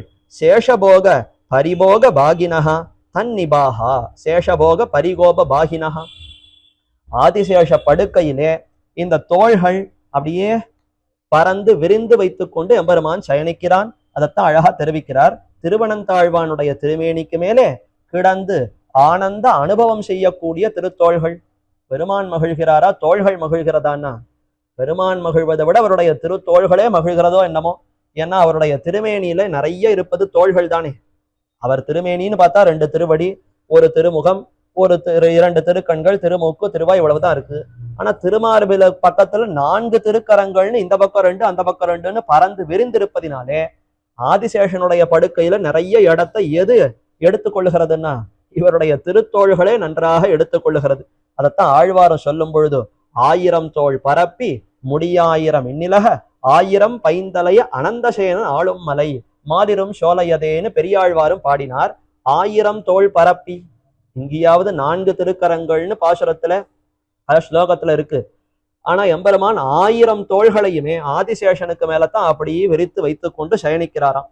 ஆக அப்படி வெள்ளத்தின் மேல் ஒரு பாம்பை மெத்தையாக விரித்து அதன் மேலே கள்ள நித்திரை செய்யும் போது தன் தாளும் தோளும் முடிகளும் சமனில்லாத பலபரப்பி என்ன ஆழ்வார் தெரிவித்தா போலே எம்பெருமான் அப்படி ஆயாசமா எல்லா சோர்வையும் போக்கிக் கொள்ளுவதற்கு தன் திருக்கரங்களை எல்லாம் அப்படி ஆயாசத்தை போக்கிக் கொள்வதற்கு பறந்து வைத்துக் கொண்டு சயனிக்கிறான். அப்ப ஆதிசேஷன் அந்த சேஷ போகத்தின் மேலே பரிபோக போகினகா நன்றாக படுத்து அந்த ஆனந்தத்தை அடைந்து உகப்போடு இருக்கக்கூடிய திருத்தோள்கள் என்று அப்படியெல்லாம் எம்பெருமான் சேவை சாதிக்கிறான். அப்படிப்பட்ட திருத்தோள்கள். இது ஆழ்வாருடைய பாசுரத்தை வைத்துக் கொண்டே ஆழ்வான் இப்படி சாதிக்கிறார். ஆக பெருமான் தன்னுடைய தோள்களை எல்லாம் கிடத்தி சயனிக்கிறான். திருவல்லிக்கேணி பாசுரத்துல சொல்லும் பொழுதும் தாளாள் உலகமளந்த அசவேகொள் வாளா கிடந்தருளும் வாய் திறவான் நீளோதம் வந்தலைக்கும் மாமயிலை மாவல்லி கேணியான் ஐந்தலைவாய் நாகத்தனை என்ன பாசுரம். உள்ள போய் மன்னாத பெருமாளை சேவிக்கிறோம். உற்சவர் பின்னாடி மூலவர் பெரிய பெருமாள் ரங்கநாத பெருமாள் சயனித்துக் கொண்டிருக்கிறார். 4 திருக்கரங்களோடு தான் சயனிக்கிறார். 2 திருக்கரங்கள், அதுல 2ஐயும் இப்படி கீழே நீட்டி வைத்து கொண்டிருப்பார். மற்ற 2 கரங்கள்ல ஒன்ன தலைக்கு அப்படி சும்மாடாக வைத்துக் கொண்டு மற்றொன்றை ஆஹ்வான அஸ்தம் வருபவர்களை எல்லாம் வாருங்கோன்னு அப்படி அழைத்து கொண்டு 4 திருக்கரங்களையும் ஆதிசேஷ படுக்கைக்கு மேல அப்படி வைத்துக் கொண்டு சோர்வு களைப்பு எல்லாம் போக்கிக் கொள்ளுமா போலே அப்படி ஆனந்தமாக எம்பெருமான் நித்திரை செய்கிறான். ஆக அப்படி அந்த அழகு சேஷபோக பரிபோக பாகினகான்னு தெரிவித்தார். தன் நிபாகா போகிபோக சயனிய சாயிகள் அப்படி சயனிக்கிற சமயத்திலே அந்த திருவனந்தாழ்வானுடைய திருமேனி சாமியத்தையும் கொண்டிருக்கிறது. அப்படின்னா திருவனந்தாழ்வானுடைய உடலா அல்லது எம்பெருமானுடைய திருத்தோளா என்ன வித்தியாசம் தெரியாதான். ஏன்னா ஆதிசேஷனுடைய உடலை பல மடங்கு சுத்தி பின்னி கொண்டு தானே படுக்கையா இருக்கார். எங்க போனாலும் சயனித்து கொண்டிருக்கக்கூடிய எம்பெருமானுக்கு கீழே ஆதிசேஷ படுக்கைங்கிறது இருக்கும். அது 3-4 மடங்கா அப்படி அவருடைய உடலையே சுத்தி கொண்டு பின்னி கொண்டிருப்பார். அது நல்லா பருத்து உருண்டு நீண்டு இருக்கும். அதற்கு மேலேயே எம்பெருமானுடைய தோள்களையும் நீட்டி வைத்தாருன்னா இது என்ன ஆதிசேஷனா இல்ல எம்பெருமானுடைய தோளா? என்ன வித்தியாசம் தெரியாத மாதிரி அந்த ஆதிசேஷனோடு அப்படி ஒத்திருக்கிறபடி சாமியத்தையும் கொண்டிருக்கக்கூடிய திருத்தோள்கள் என்று தெரிவிக்கிறார். அப்படிப்பட்ட அழகான திருத்தோள்கள் என்று 53வது ஸ்லோகத்தில் விவரித்தார். சாகர அம்பர தமால கானன ஷியாமல ஹிருதய உதார பீபராக சேஷபோக ஹரிபோக பாகினஸ் தன்னிபாக வனகிரீஷிதுர் புஜாகா என்று எம்பெருமானுடைய திருத்தோள்களுடைய அழகு. அடுத்து 4வது ஸ்லோகம் எம்பெருமானுடைய திருக்கைகளுடைய வர்ணனம், தோள்களுடைய வர்ணனமாகவே அமைந்திருக்கிறது. 54வது ஸ்லோகம். அகமஹமிகா பாஜோ கோவர்தனோத்ருதி நர்மணி பிரமதன விதாவ் அப்தேர் லப்த பிரபந்த சமக்ரியாக அபிமத பகுபாபாக காந்தாபி ரம்பண சம்பிரமே வனகிரி பதேர் பாஹு சும்பந்தி சுந்தர உதோர் ஹரேஹே. அப்படின்னா எம்பெருமானுடைய அந்த திருத்தோள்கள், பகவானுடைய திருத்தோள்கள், வனகிரி பதேஹே திருமாலிரும் சோலைக்கு அதிபதியா இருக்கக்கூடிய எம்பெருமான், சுந்தர உதோர் ஹரேஹேன்னா உதோர்ன்று சொல்லுவது உழல் தடி, உலக்கைய போல அப்படி இருக்கக்கூடிய எம்பெருமானுடைய அந்த திருத்தோள்கள், அழகான அந்த திருத்தோள்கள் அது நன்றாக விளங்குகிறது. அது எப்படி இருக்கிறதுன்னா சும்பந்தி மகிழ்கிறது, அது பிரகாசிக்கிறது. எதனாலே? இன்னென்ன காரியங்களை எல்லாம் செய்து அது மகிழ்கிறது. அகமஹமிகா பாஜகா கோவர்தனோ உத்ருதி நர்மணி. கோவர்தன மலை எடுப்பதிலே நான் முன்னேன்னு தோள்கள் போய் எடுக்கிறதாம். அந்த இந்திரனாலே கல்மருஷம் பெய்விக்கப்பட்டது. இந்திரன் மிகுந்த கோபப்பட்டு எனக்கு வைக்கக்கூடிய படலை ஏதோ கோவர்தன மலைக்கு வைன்னு கண்ணன் சொன்னதுனால எல்லாரும் அந்த கோவர்தனத்துக்கு தானே படையிலிட்டார்கள். இனி இந்த ஊர்க்காரர்களை விட்டேனா பார். யாரோ ஒரு சிறுவன் கண்ணன் சொன்னான்னா எப்பேற்பட்ட தேவேந்திரன் என்னையே அவமதித்தார்களா, இனி இந்த ஊரையே அப்படியே கல் மழையாக பெய்து ஒண்ணுமில்லாதபடி செய்து விடுகிறேன்னு மழையை பெய்வித்தான். கல்லெடுத்து கல்மாறி காத்தாய் என்னும் என்ன எம்பெருமான் கோவர்தனத்தை தூக்கி காத்தானா. அப்படி தூக்குற சமயத்துல தோள்கள் எல்லாம் சண்டை போட்டுதான். பெருமானுக்கு ஆயிரக்கணக்கான தோள்கள், அதுல எந்த தோளால இப்ப அந்த கோவர்தனத்தை தூக்குவது? நான் முன்னேன்னு பெருமானுடைய ஒவ்வொரு தோளும் நான் வரேன், நான் இதை தூக்குறேன், நான் இதை தூக்குறேன்னு ஒவ்வொன்னா முன்னே வந்து அப்படி தூக்க முற்கோலித்து முயன்றது என்று காட்டுகிறார். அகமஹமிகா பாஜகா, நான் இதோ வரேன்னு ஒவ்வொரு தோள்களும் அந்த கோவர்தன உத்ருதி நர்மணி அதை தூக்குவதிலே இப்படியெல்லாம் முற்கோலித்தது. அகம்பூர்வம் இது யா பிரவருத்தி சா அகமிகா. காஞ்சி பிரதிபாதி பயங்கரம் அண்ணங்கராச்சார் சுவாமி தான் இந்த ஸ்லோகத்துக்கு அழகான விரிவுரை விளக்க உரையை சாதித்திருக்கிறார். அகமஹமிகா பாஜகான்னு என்ன அர்த்தம்? அகம்பூர்வம் இது யா பிரவருத்தி. நான் முன்னேன்னு ஒரு பிரவருத்தி, ஒரு முயற்சி எடுத்து நான் வருகிறேன்னு இருக்கக்கூடிய அதைத்தான் அகமஹமிகான்னு சொல்லுவது. உற்சாக அதிசயம். பெருமானுக்கு அவ்வளவு உற்சாகமா, அடியவனை காக்கணும், அடியார்களை ரட்சிக்கணும்னு சொன்னால் பெருமானுடைய தோள்களே சண்டை போட்டுக்கொண்டு நான் வரேனே, நான் எடுக்கிறேனே என்று இப்படி ஒவ்வொன்றும் போய் உற்சாகத்தோடு கோவர்தனகிரியை குடையாக தூக்கி ரட்சித்தான். இந்திரனே மழையாக பெய்வித்த சமயத்திலே இந்திரனுடைய மழையிலிருந்து கோவர்தனத்தை தூக்கி இந்த ஆயர்களை எல்லாம் ரட்சித்தான் அந்த எம்பெருமான்.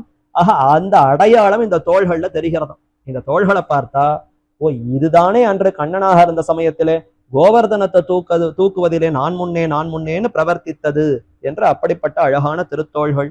அப்தேஹே பிரமதன விதௌ லப்த பிரபந்த சமக்ரியாகா. கடல் கடைகிற அந்த வியாபாரம். அப்தேஹே பிரமதன விதௌ. கடலை கடைவதுங்கிறது எங்கேயானு நடக்குமா?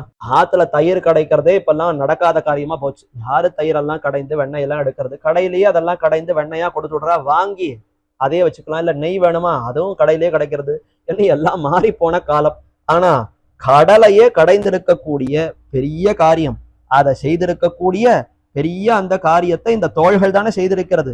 அப்ப கடல் கடைவதாகிற பெரிய வியாபாரத்திலே முயன்று நின்ற தேவாசுரர்களோடு ஒக்க தொழில் செய்தது. அப்தேஹே பிரமதன விதௌ லப்த பிரபந்த சமக்ரியாக.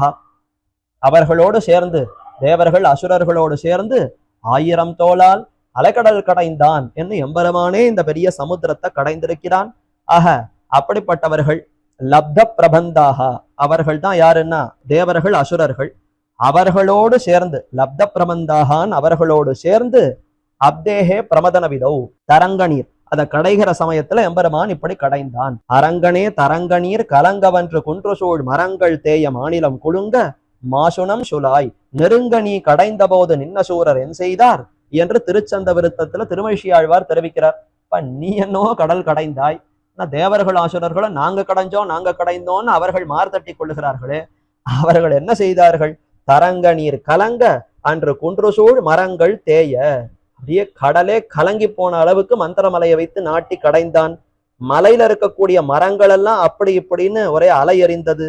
அதனால என்ன ஆயிடுத்துன்னா அங்க இருக்கக்கூடிய விலங்குகள் அவைகளும் ஒரே கஷ்டப்பட்டது. அப்ப குன்றுசூழ் மரங்கள் தேய மாநிலம் குலுங்க, அதனால மாநிலங்கள் எல்லாம் அதிர்ந்ததாம். கடல் கலங்கித்துன்னா சுத்தி இருக்கக்கூடிய பிரதேசங்கள் எல்லாம் அதிரும் அல்லவா? இப்படி எல்லாம் குலுங்க மாசுனம் சுலாய் நெருங்கணி கடைந்த போது, அப்படி நீ அந்த மந்தரமலையை வைத்து பார்க்கடலை கடைந்த அன்ற சமயத்திலே இந்த தேவர்கள் எல்லாம் என்ன செய்தார்கள்? அப்ப இவர்கள் எல்லாம் ஏது மற்றவர்கள், நீயே அந்த பெருமை கொண்டிருப்பவன் என்று காட்டினார்.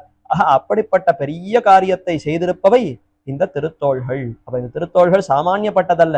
கோவர்தன மலையே தூக்கியது, இன்னொரு மலையை வைத்து கடைந்தது.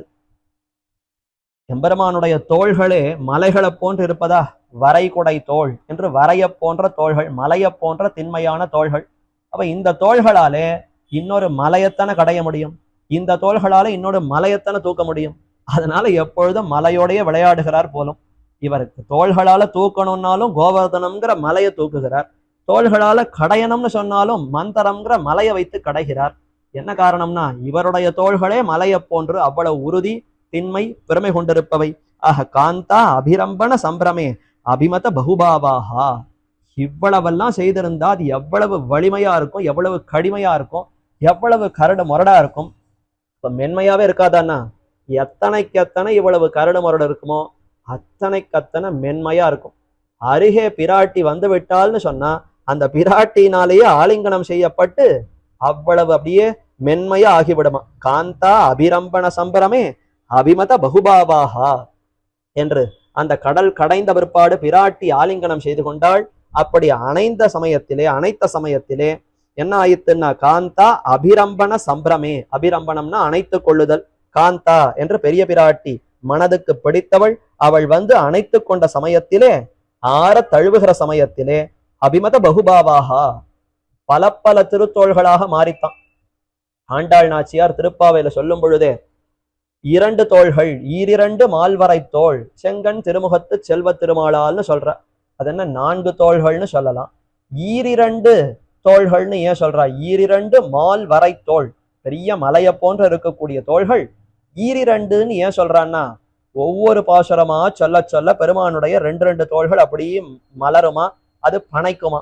முதல் பாசுரத்தை சொன்னா 2 தோள்கள், 2வது பாசுரத்தை சொன்னா 4 தோள்கள், 3வது பாசுரத்தை சொன்னா 4 4 8 தோள்கள், அடுத்து மேல சொன்னா 14 தோள்கள், அதுக்கு மேல சொன்னா 32 தோள்கள், அதுக்கு மேல சொன்னா 64 தோள்கள், இதுக்கு மேல தெரியாது. இப்படி போய்கொண்டு அது பனைத்து கொண்டு போகும். அப்ப அபிமத பகுபாவாகா என்று பெருமான் பிராட்டியாலே அணைக்கப்பட்ட சமயத்திலே அவனுடைய தோள்கள் வளர்ந்து கொண்டே போயின. ஸ்ரீரங்கராஜஸ்தவத்துல பட்டர் தெரிவித்தார்னு முன்னே பார்த்தோமே. ஸ்ரீகுண ரத்ன கோஷம் பிராட்டியினுடைய அந்த பெருமைகளை சொல்ல சொல்ல நம்பெருமாள் அவர் சாத்தி கொண்டிருக்கக்கூடிய கவச்சமே வெடித்து விடுமா. அவருடைய திருமேனி பூரித்து பூரித்து அவருடைய திருத்தோள்கள் வளர்ந்து கொண்டே போகும் என்று காட்டினாரா.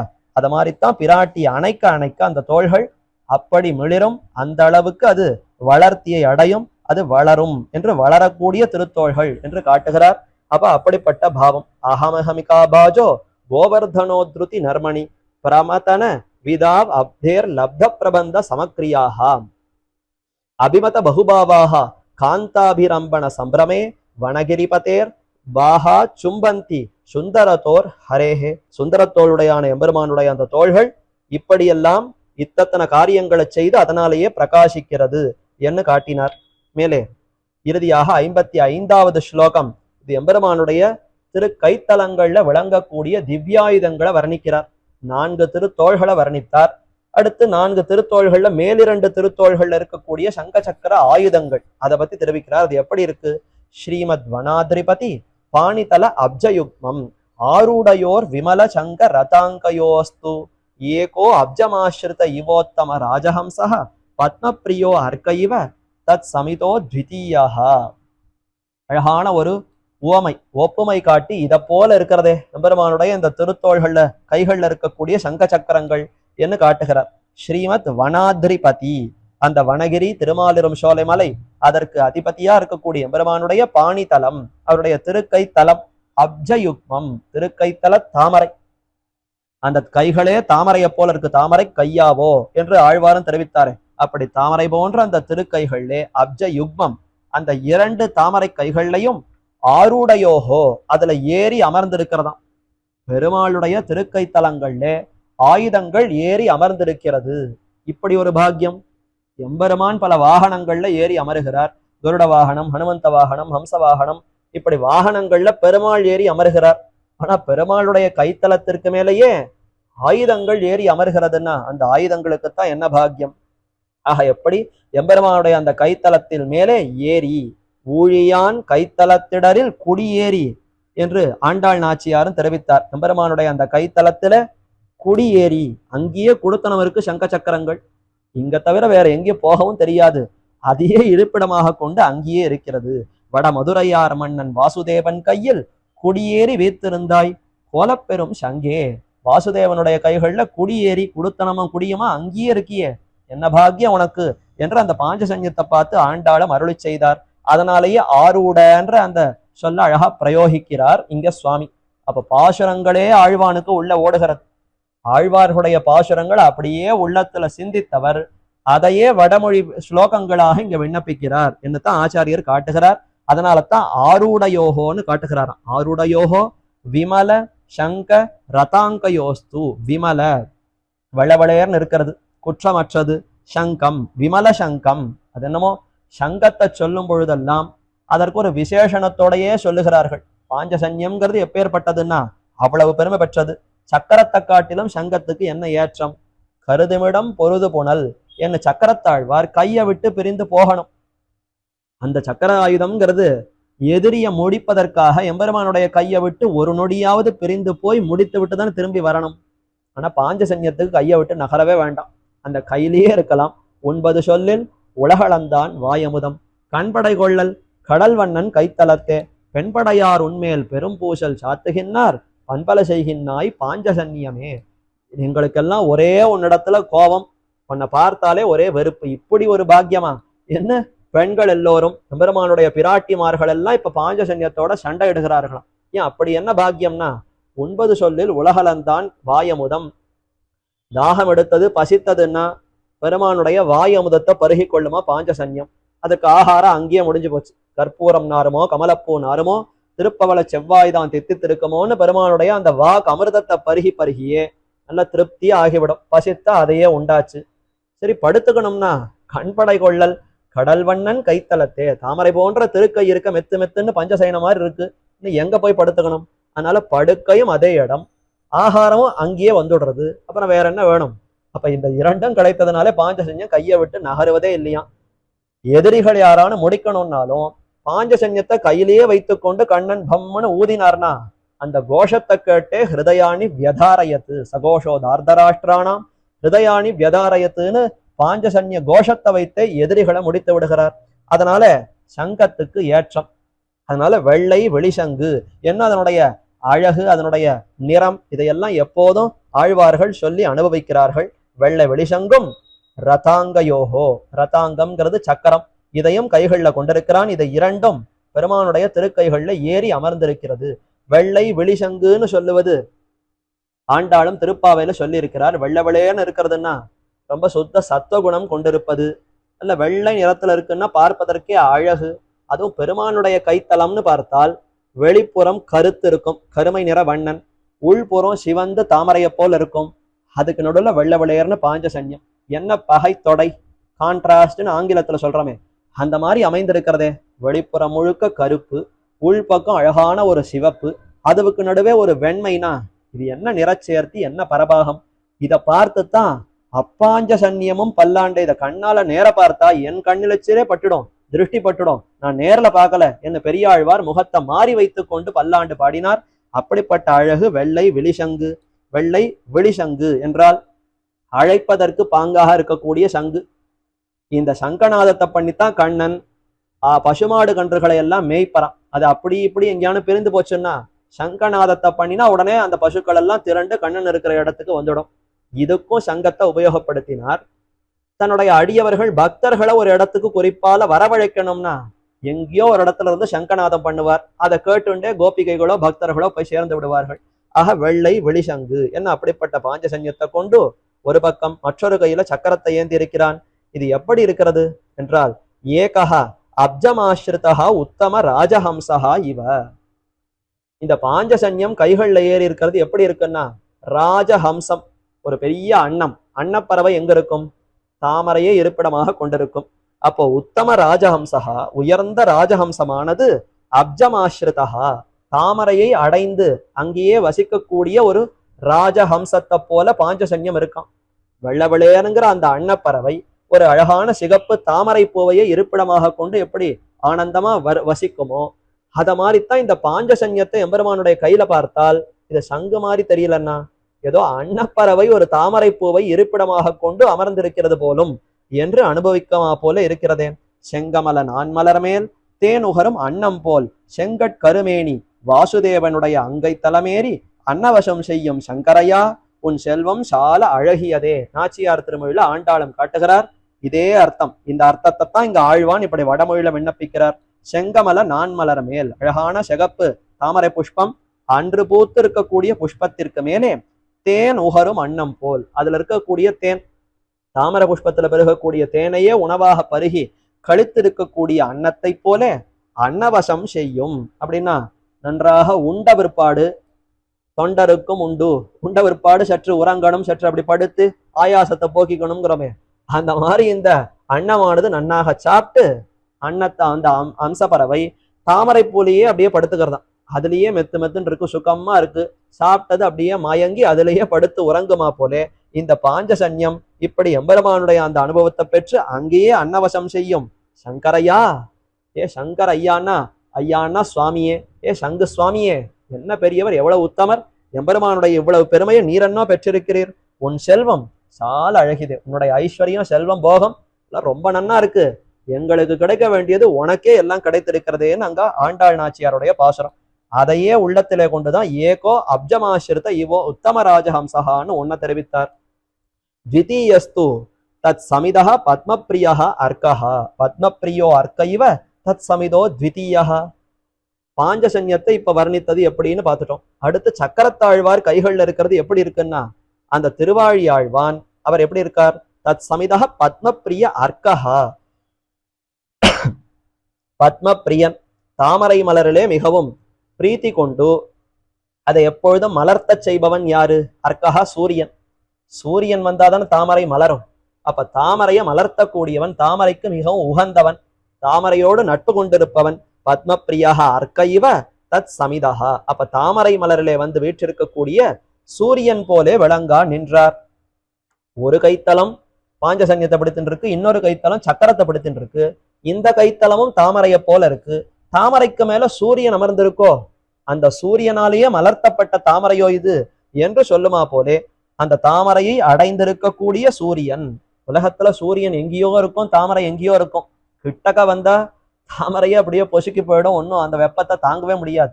அது எங்கேயோ தூரக்கிருந்து அந்த ஒளிக்கதிர்கள் வந்தாதான் இது மலருமே தவிர இல்லைன்னா இது மலராதே. ஆனா இங்க எப்படி இருக்குன்னா, அந்த சூரியன் கிட்டக்க வந்திருக்கோ, அந்த சூரியன் கிட்டக்க வந்து இந்த தாமரையை மலர்த்துகிற மாதிரி அமைந்திருக்கிறதே. அப்ப தாமரை மலரிலே வந்து வீற்றிருக்கக்கூடிய சூரியன் இது உலகத்துல பார்க்க முடியாது. ஆனா எம்பெருமான் திருக்கைத்தலத்துல பார்த்தால் இப்படி அமைந்திருக்கிறது. ஆக இரண்டு தாமரைகள் எம்பெருமானுடைய திருக்கைகள். அந்த இரண்டு தாமரை கைகள்ல ஒரு தாமரையில அன்னம் வந்து படிந்து, இன்னொரு தாமரையில எம்பெருமானுடைய அந்த அதாவது சூரியன் வந்து படிந்து இப்படி அமைந்திருக்குமா போலே அழகாக அமைந்திருக்கிறது என்று இத்தை வர்ணித்து தெரிவிக்கிறார். அப்ப சுந்தரபாகுவினுடைய அந்த திருக்கைத்தலத்தில் இருக்கக்கூடிய ஆயுதங்கள் இவ்வளவு அழகாக இருக்கிறது. ஸ்ரீமத் வனாதிரிபதி பாணிதல அப்ஜயுக்மம் ஆரூடையோர் விமலசங்க ரதாங்கயோஸ்து ஏகோ அப்ஜமாஸ்ரித இவோ உத்தம ராஜஹம்சஹ பத்மப்ரியோ அர்க்கைவ தத் சமிதோ த்விதீயா என்று காட்டினார். ஆக இப்படி 5 ஸ்லோகங்களாலே, முதல் 4 ஸ்லோகங்கள் 51, 52, 53, 54 சுந்தரபாகுவினுடைய அழகான திருத்தோள்கள். அது என்னமா பெருமை கொண்டவை. அவையே கடலைகளை கடைந்தது, மந்திரமலையை வைத்து கடைந்தது. அதுவே கற்பக மரத்தினுடைய கிளைகளை போல இருக்கிறது. பிராட்டியினுடைய அந்த ஆலிங்கனத்தை பெற்றது என்ன, இப்படி அந்த பெருமைகளை எல்லாம் காட்டி அடுத்து அந்த எம்பெருமானுடைய கைத்தலத்தில் இருக்கக்கூடிய திவ்யாயுதங்கள். ஒன்று பாஞ்சசன்யம், ஹம்சம் ஒரு தாமரையில வீற்றிருக்கிற மாதிரி இருக்கிறது. மற்றொன்று சக்கரத்தை பற்றி இருப்பது, சூரியன் தாமரையில படிந்தார் போல இருக்கிறது என்று இப்படி விவரித்தார். அப்படிப்பட்ட ஒரு சிறந்த பாக்கியம் சுந்தரத்தோள் உடையான் அழகான எம்பெருமானுடைய அவயவங்களுக்குள்ளேயே மிகவும் அழகு வாய்ந்திருக்கக்கூடிய தோள் அழகை பற்றின அந்த ஸ்லோகங்களை இன்று அனுபவிக்கக்கூடிய பாக்கியத்தை நாமும் பெற்றோம். இதற்கு முக்கிய காரணம் ஸ்ரீமத் யதுகிரி யதிராஜ நாராயண ராமானுஜ ஜீயர் சுவாமி. அந்த சுவாமியினுடைய நியமனத்தின் பேரில் தான் இந்த சுந்தரபாகுஸ்தவத்துக்குள்ள இந்த பகுதி அடியேனுக்கு கிட்டியது. மேலும் இத்தை ஏற்பாடு செய்திருக்கக்கூடிய மற்ற வித்வான்கள், குறிப்பா மண்டையம் அனந்தான் பிள்ளை, வேங்கட கிருஷ்ணன் சுவாமி, அவருடைய குமாரர் மதுசூதன் சுவாமி, இவர்கள் தான் பார்த்து இன்னென்ன ஸ்லோகங்கள் இந்தந்த வித்வான்கள் சொல்லட்டும்னு ஜீயர் சுவாமியின் இடத்துல விண்ணப்பித்து புருஷகார பூத்தர்களாக இவர்கள் தான் இருக்கிறார்கள். இவர்களுடைய ஒரு அனுகிரகத்தோடு இந்த ஸ்லோகத்தினுடைய அனுபவம் அடியேனுக்கு வாய்த்தது பரம பாக்கியமாக கருதுகிறேன். அப்படிப்பட்ட சுவாமிகளுடைய திருவடிகளுக்கும் பல்லாண்டு பாடிக்கொண்டு கேட்ட உங்களுக்கும் அந்த சுந்தரத்தோளுடையானுடைய அனுகிரகம் ஏற்பட வேண்டும்னு பிரார்த்தித்துக் கொண்டு அமைகிறேன். பிருந்தாரண்ய நிவாசாய பலராமானுஜாய ருக்மிணி பிராணநாதாய பார்த்தசூதாய மங்களம். ஆழ்வார் திருவடிகளே சரணம், எம்பெருமானார் திருவடிகளே சரணம், ஜீயர் திருவடிகளே சரணம். பற்பமென திகழ் பைங்கழலும் தன் பல்லவமே விரலும். பற்பமென திகழ் பைங்கழலும் தன் பல்லவமே விரலும். பாவனமாகிய பைந்துவராடை பதிந்த மருங்கழகோ.